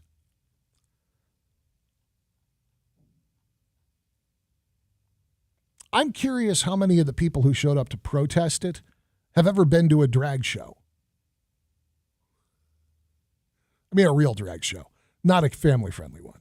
The family-friendly one, it sounds family-friendly, which is not where my head goes with the drag comedy shows. But the protesters showed up with their faces covered. To the best of my knowledge, Councilmember Bredefeld didn't attend to ensure the safety of the children that he was concerned about when he was running around screaming about this thing. And the cops had to come stand in front of a church to maintain order at noon on a Saturday in Fresno. What do you think about this? Would you have gone out and protested this? Would you take your kids to this? Or is it all just kind of a big shoulder shrug and people who had nothing to do with it using it as an opportunity to jump up and down and get their name in the paper? I'll take your calls on the other side. 490-5858 or 800-776-5858. I'm Philip Teresi. This is KMJ.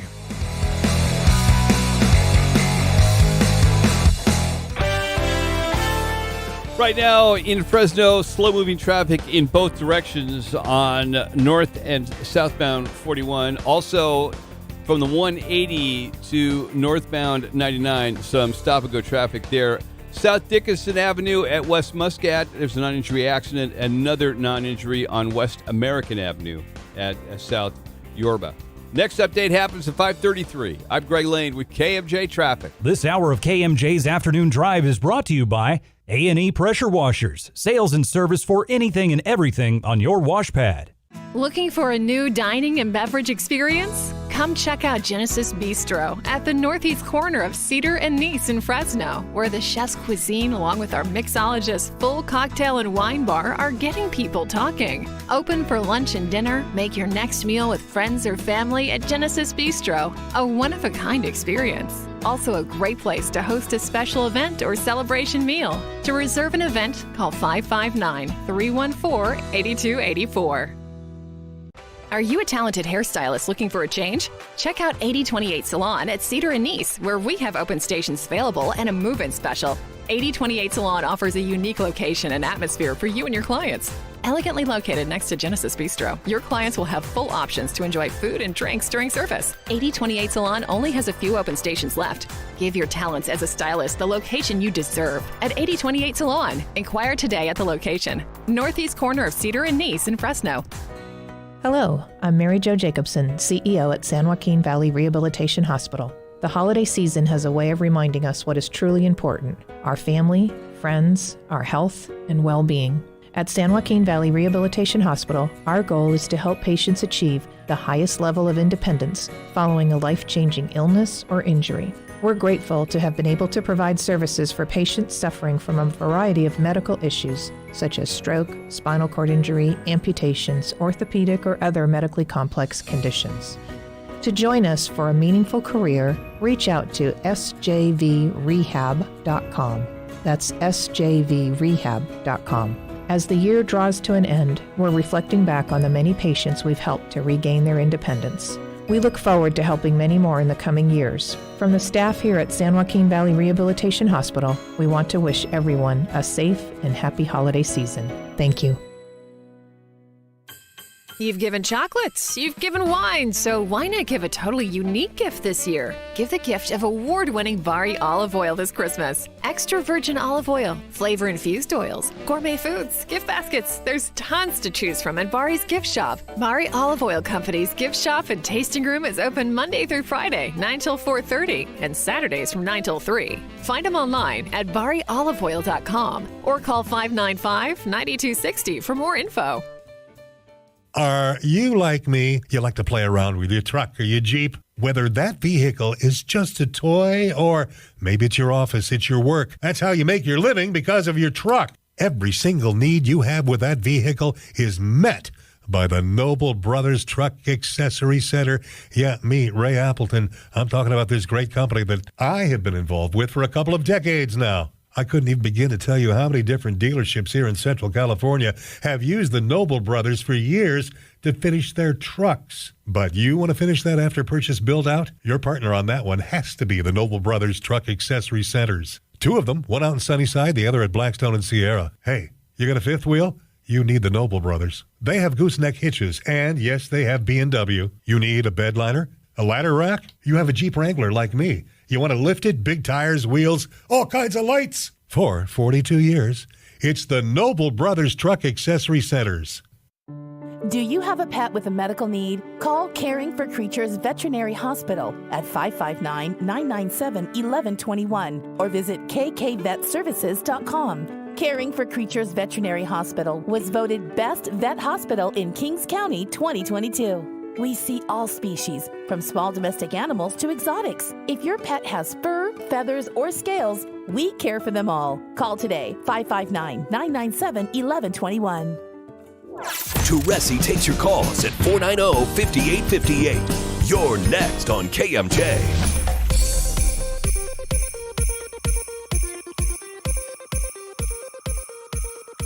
That's an appropriate Christmas bed. Coming off the drag story.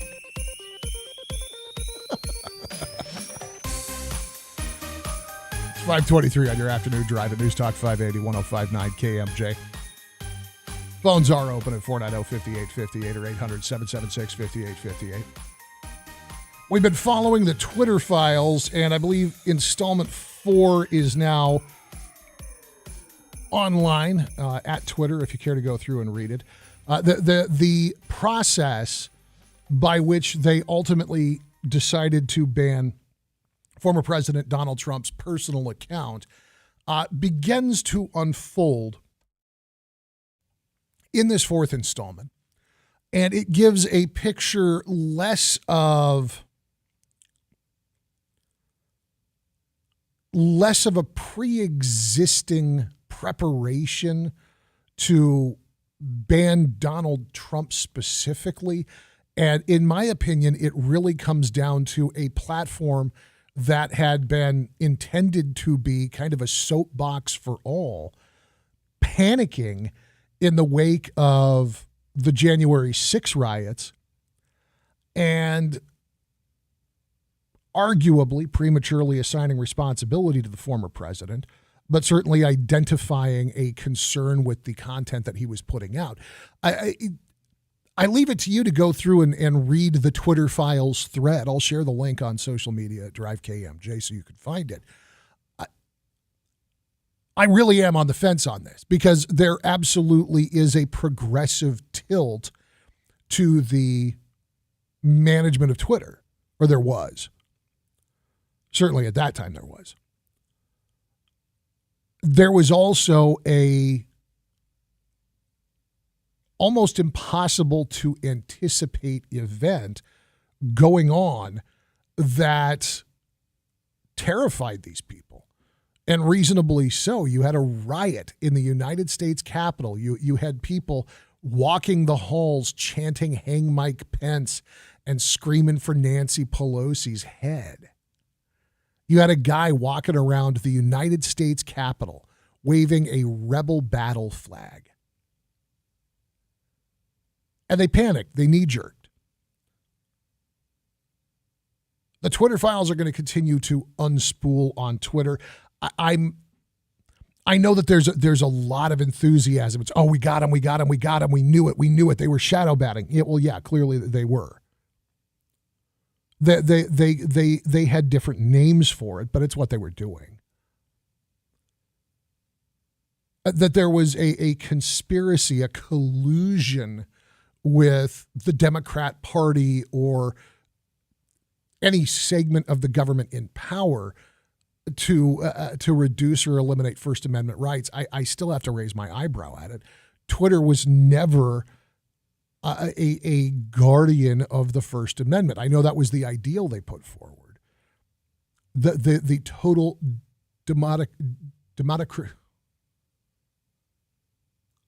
democratizing of free speech worldwide. That was one of the goals of the platform. Anybody, anywhere could start a global conversation just by logging on and and saying what they had to say. And then a circumstance that they did not foresee got dropped in their lap. I feel like what we're seeing is more a tale of incompetence and short-term opportunism by a handful of high-level players than a systematic effort to eliminate speech from either side. But again, I leave it to you to read it to make up your own mind. Attributing malice where incompetence applies to me is just a little conspiratorial, and I really do think this was a combination of opportunism and incompetence and previously unseen circumstances. Meanwhile, Twitter is cleaning house. You may have heard last week that they are currently being investigated by San Francisco Building Code Enforcement for allegedly constructing apartments inside of disused offices so that folks who are pulling all-nighters can go crash at the office. Well, they've still got stuff to do. And if you are in the market for a giant Twitter bird statue or a life-size planter in the shape of an @ sign, you're in luck. Elon Musk is going to auction off a bunch of the stuff from the downtown San Francisco headquarters. They've got 240 items listed on the auction site. They've got Eames lounge chairs. Those are expensive. Digital whiteboards. And all kinds of stuff from the kitchen. Industrial size espresso machines, ovens, refrigerators, a vegetable dryer.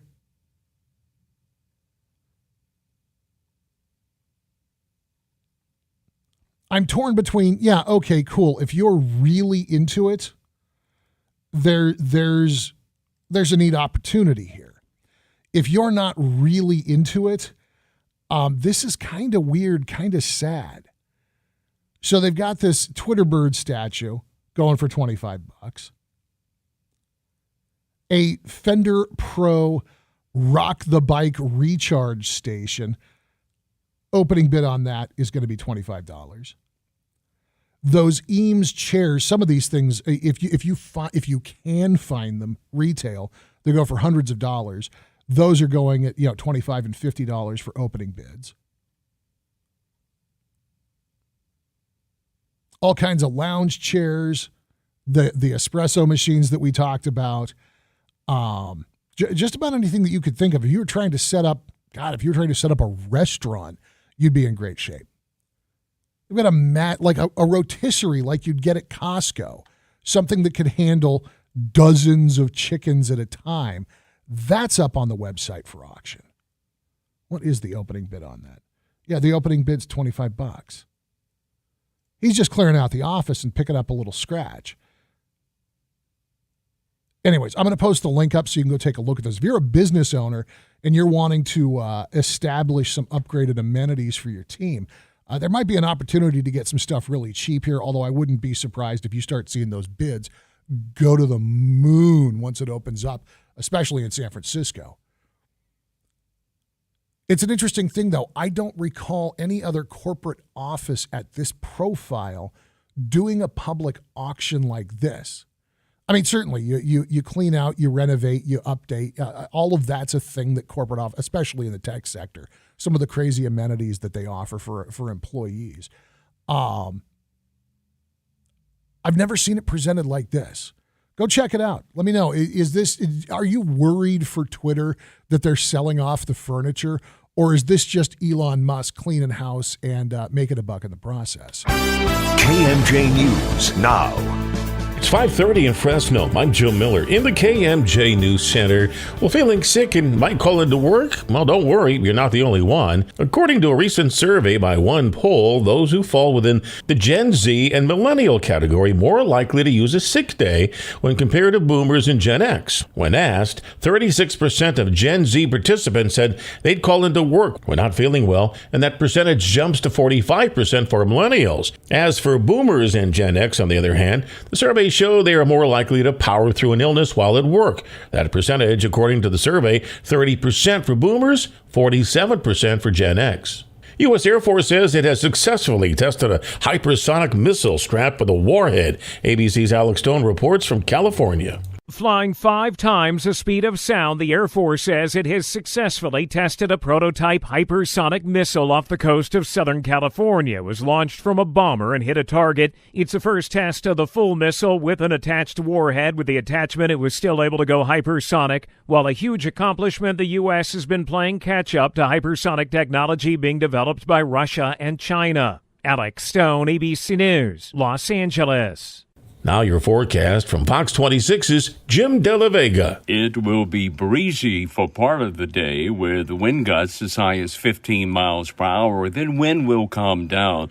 Mostly cloudy conditions are going to give way to sun, with a high today reaching the low 50s. For tonight, it's going to be mostly clear with a low at around 35 degrees. The winds will be calm. For KMJ, I'm Jim De La Vega from the Fox 26 Weather Center. With news on the hour, on the half, and when it breaks, and always streaming at KMJNow.com, I'm Joe Miller for News Talk 580, 105.9 KMJ.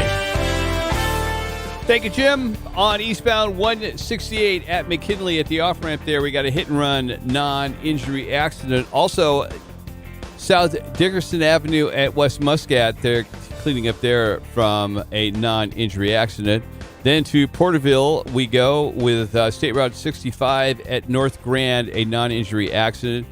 In Hanford, 14th Avenue at Locust Street, there is an injury accident being reported. And finally, near Oakhurst on Road 274 at Putney Place Road, got a hazard being reported in the roadway. Next update, 547. It's Greg Lane with KMJ Traffic. Experience the wonder and light of Illuminature, Fresno Chaffee Zoo's all-new cultural spectacular featuring handmade lanterns. You've never seen a zoo lit up like this before. Get tickets now through January 22nd at FresnoChaffeeZoo.org.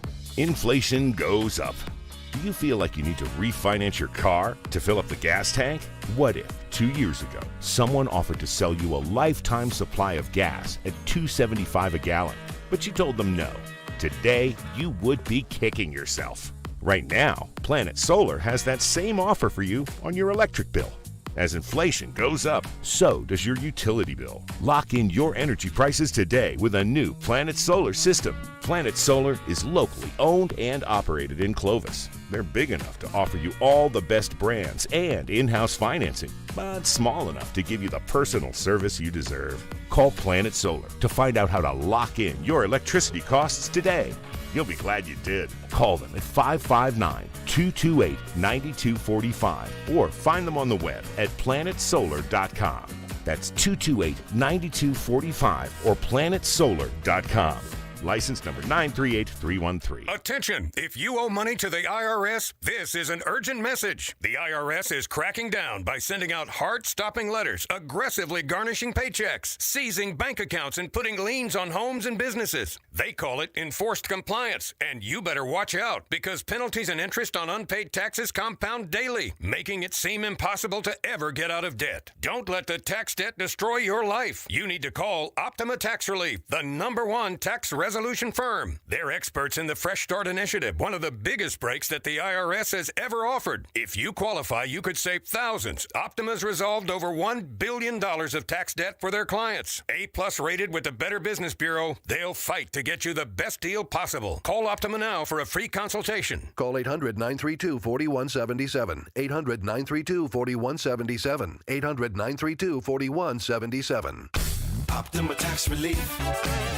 Some restrictions apply. For complete details, please visit OptimaTaxRelief.com. Ad paid for by Montreal Drugstore. Tired of paying outrageous prices for Viagra? Well, we have great news. Now you can finally get Viagra at huge discounts. PowerPill allows you to save up to $500 on Viagra. Why pay U.S. pharmacy prices of $15 per pill or more when you can get Viagra for less than $3 per pill? Call today and get 50 Viagra pills for only $99. This could cost as much as $600 at your local pharmacy. You can't afford not to call this if you want Viagra at the lowest prices. Never pay $15 a pill pharmacy prices again. Get Viagra for less than $3 per pill. Call 800-204-0017 today to save up to $500 and get 50 pills for just $99. PowerPill is fast, easy, and affordable. Operators are waiting at 800-204-0017 to take your call now. Call 800-204-0017. That's 800-204-0017. Again, 800-204-0017. 'Tis the season to dash for $550,000 cash. Win your share of $42,000 weekly at drawings every Thursday and Friday. It's the Holiday Dash for Cash giveaway now through December 23rd. Only at Chukchansi Gold Resort and Casino. Teresi tackles Fresno and California issues every day. Philip Teresi on News Talk 580 1059 KMJ.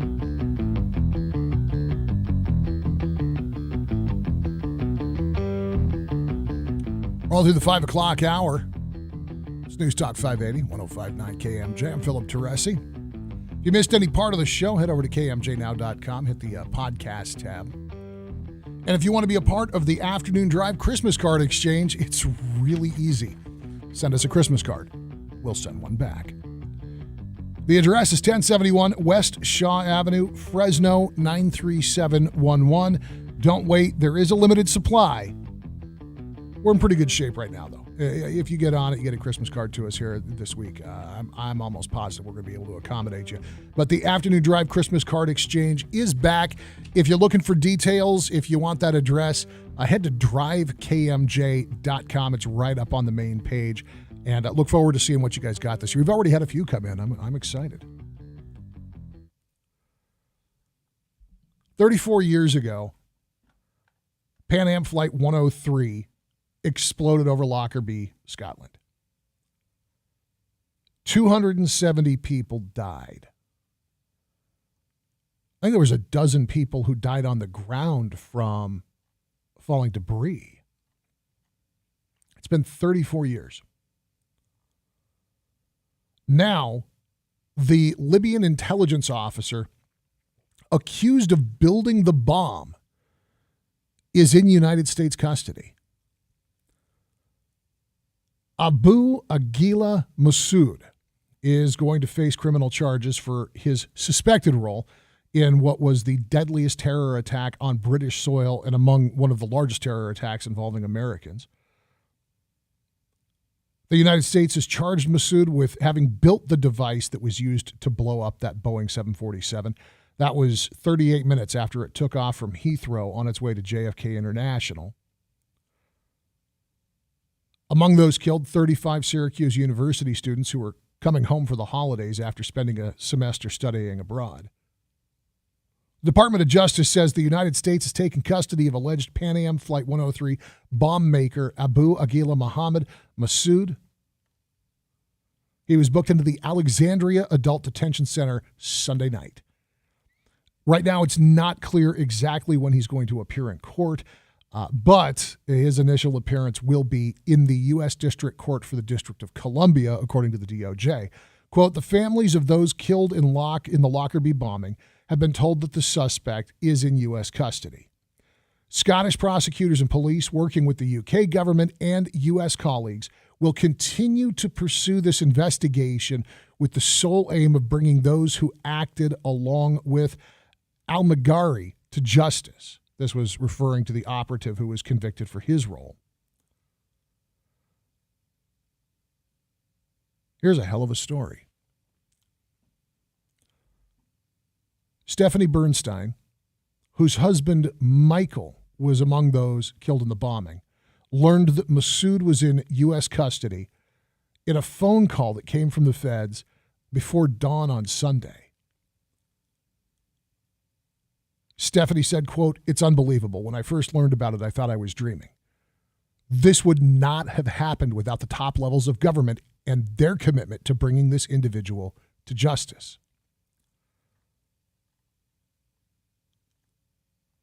Before his death, Michael Bernstein worked for the Department of Justice. His job? He was a Nazi hunter. Stephanie said Michael believed that holding people accountable was of paramount importance. Stephanie and other survivors said that they had doubted that Masood would ever be brought to justice given the complexities of Libya and its lack of an extradition treaty with the United States. She didn't think they'd ever get him. But Masood's been in custody in Libya for a couple of years now. And what he's charged with is destruction of an aircraft resulting in death and destruction of a vehicle by means of an explosive device resulting in death. A criminal affidavit filed in the case alleges that Masood worked for the external security organization that was Libya's intelligence service. He was mostly a technical expert, and his job was bomb maker. He did that from 1973 to 2011. In addition to the Pan Am Flight 103 bombing, Masood allegedly participated in other plots, including the April 5th, 1986 bombing of the La Belle Disco in West Berlin. 229 people were injured, including 79 Americans, and 2 U.S. service members were killed.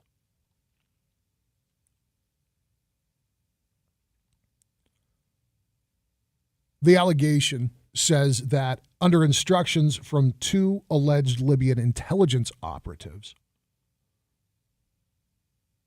including al-Megrahi, who's since been handled, Masood allegedly built the Pan Am 103 bomb in the winter of 1998. He was in a hotel room on Malta. He hid the device in a Samsonite suitcase, and it was running off a timer. He gave the suitcase to Megrahi and one other Libyan operative who both worked at the Malta airport. One of those operatives placed the suitcase on a conveyor belt so that it could be smuggled onto a flight that was bound for Frankfurt, where it was then transferred to the Pan Am aircraft. It was just labeled a piece of unattended luggage. The bomb detonated as Flight 103 was at that altitude of 31,000 feet. The explosion scattered the aircraft across nearly the entire width of Scotland, and 11 residents of Lockerbie were killed by flying wreckage. Former U.S. Attorney William Barr announced the charges against Masood in his final week at the Justice Department. In his 2020 news conference, Barr noted that the breakthrough that led to the new charges against Masood arose when law enforcement learned in 2016 he had been arrested after the collapse of the regime of dictator Muammar Gaddafi and had been interviewed by Libyan law enforcement in September of 2012. Masood allegedly told the officer that the bombing plot had been ordered by the leadership of Libyan intelligence and that Gaddafi had personally thanked him for that successful attack. Catherine Turman is the retired assistant director of the FBI's Victim Services Division. She worked very closely with the families of those who were killed in the Lockerbie bombing. And Sunday night, she told ABC News that while she has not yet had a chance to speak with the victims' relatives, she said, quote, "I imagine many of them are pleased and relieved to see yet another step towards accountability even after all these years. It is evidence that while the world may have moved on, the United States and Scottish justice systems did not forget about the murders of their loved ones and have not stopped their efforts over the years. That is as it should be."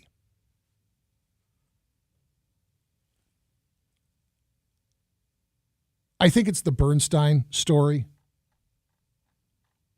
Stephanie talking about her husband's work as a Nazi hunter. There's something about that, isn't there? Because rightfully, we continue to perceive the Nazis, the Third Reich, as one of the great stains on human history. And those men who go out and who look for these Nazis who escaped, they left the country, they hid under cover of darkness. Some of them disappeared into South America. Some of them disappeared into other parts of Europe. Some of them came to the United States and just started over. And I would imagine that many of them have long since died of old age. But those guys, they don't stop. There was a story just last year. 96-year-old man was a guard in one of the concentration camps. They took him to trial. There's a lot of stuff that goes on that it slips out of the news cycle. It slips out of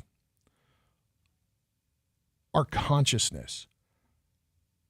I have to admit, the Lockerbie bombing is one of those that it hasn't stuck with me like Sandy Hook or 9/11, but it's something that just from time to time I've thought of it, and that there's somebody out there who is continuing to work that case, who is continuing to pursue the people who committed that crime.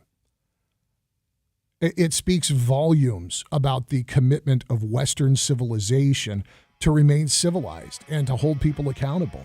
To know that on this side of the grave, there will be no peace for the people who commit these infamous crimes. It's the Afternoon Drive at News Talk 580 and 105.9 KMJ. In Fresno, on the 4300 block of Conejo Avenue, we have a collision that is hit and run, and on Herndon Avenue on-ramp to westbound 168, another collision being reported. On eastbound 168 at McKinley at the off-ramp there, a hit-and-run non-injury accident. Then to Visalia, westbound 198 at Acres, right there at the off-ramp, we got a hazard being reported.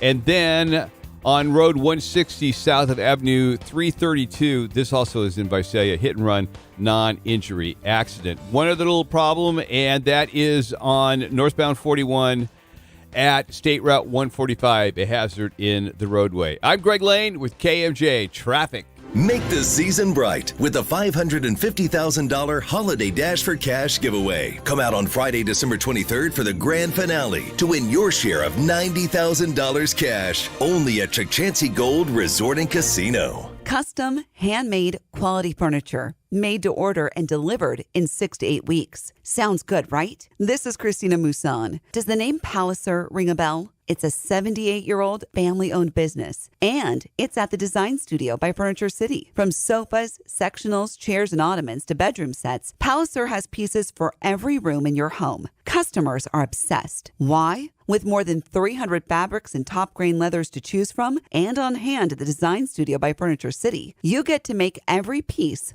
one of a kind. The mastery in this furniture can be seen and felt in every frame, fabric, feather, spring, and stitch. And Palliser only uses safe, sustainable materials, no dangerous chemicals whatsoever. Head to the Design Studio by Furniture City and ask to see Palliser. Did I mention it's delivered in 6 to 8 weeks? It's true. The Design Studio by Furniture City in the former Osh building at Blackstone and Barstow in Fresno and in Bakersfield and Modesto. So you tested positive for COVID. What's next? Treat yourself. COVID treatments like Paxlovid are free. Taken by pill, these medications can stop the illness from getting serious. So treat yourself. Call a healthcare provider or the statewide COVID hotline at 833-422-4255 to find free treatment today. Again, that's 833-422-4255. Brought to you by the California Department of Public Health.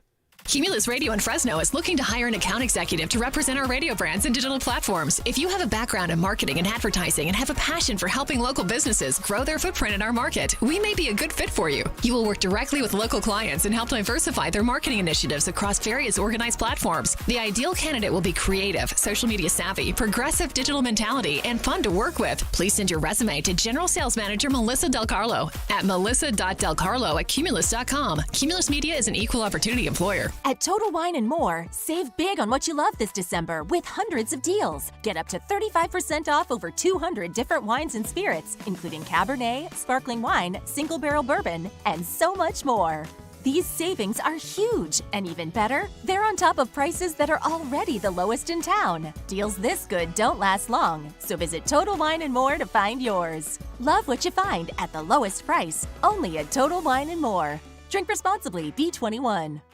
Hi there, I'm your host, Dog, filling in for the human who's normally here and bringing you the smells and sounds of the holidays, courtesy of Beggin' Dog Treats. We wish you a begging Christmas. We wish you a begging Christmas. Dog rest ye merry Doberman, let begging you acquire. Deck the halls with strips of begging. Arf, arf, arf, arf, arf, arf, arf, arf, arf. Remember, for bacon-loving dog excitement this holiday, it's beggin'! It's time for the Harris Construction 7th Annual Blanket and Coat Drive.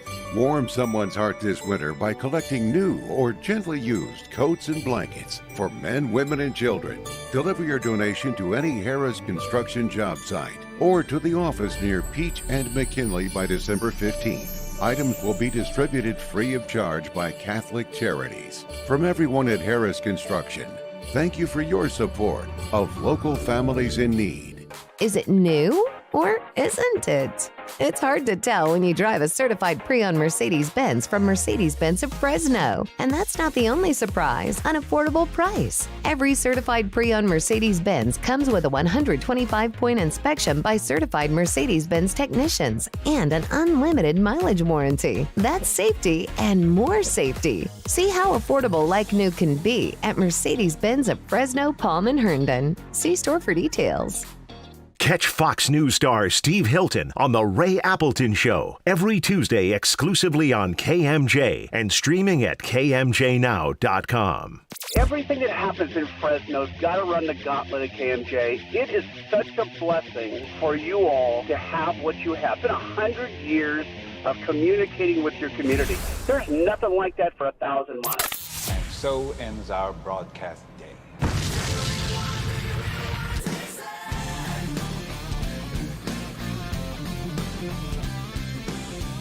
Rolling up on 6 o'clock on your afternoon drive. News Talk 580 1059 KMJ. I'm Philip Teresi. Glad you could be here today. If you missed any part of the show, get the podcast. You can search for KMJ's Afternoon Drive anywhere you like to listen or head over to KMJNow.com. Once again, the KMJ Afternoon Drive Christmas card exchange is back in effect, and we would love to see your Christmas cards. And if we do, we'll send one right back.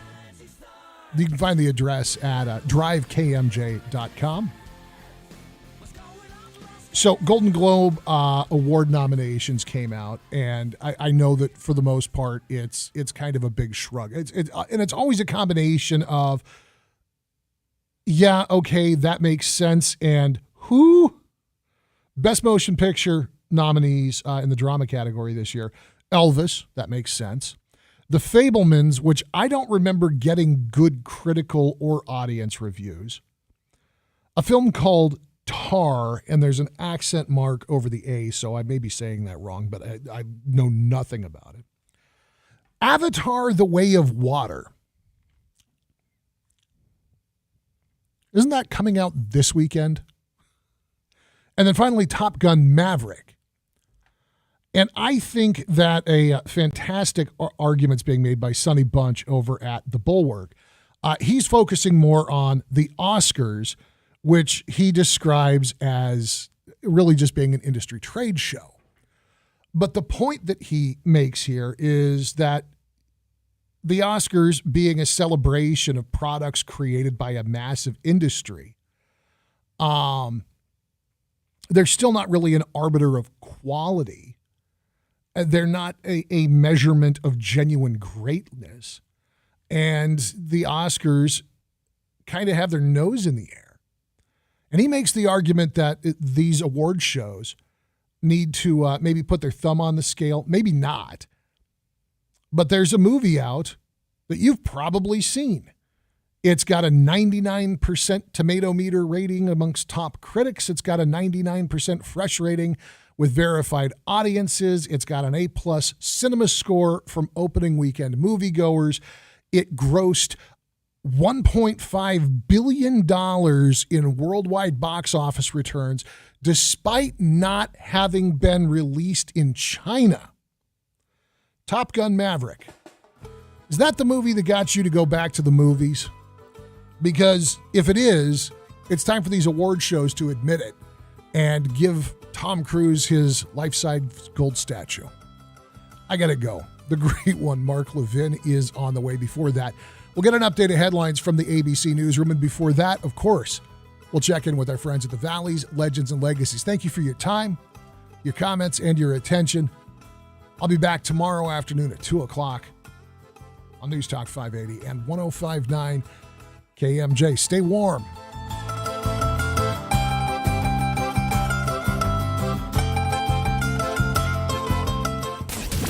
Missed part of the show? Get the Afternoon Drive podcast at kmjnow.com or by searching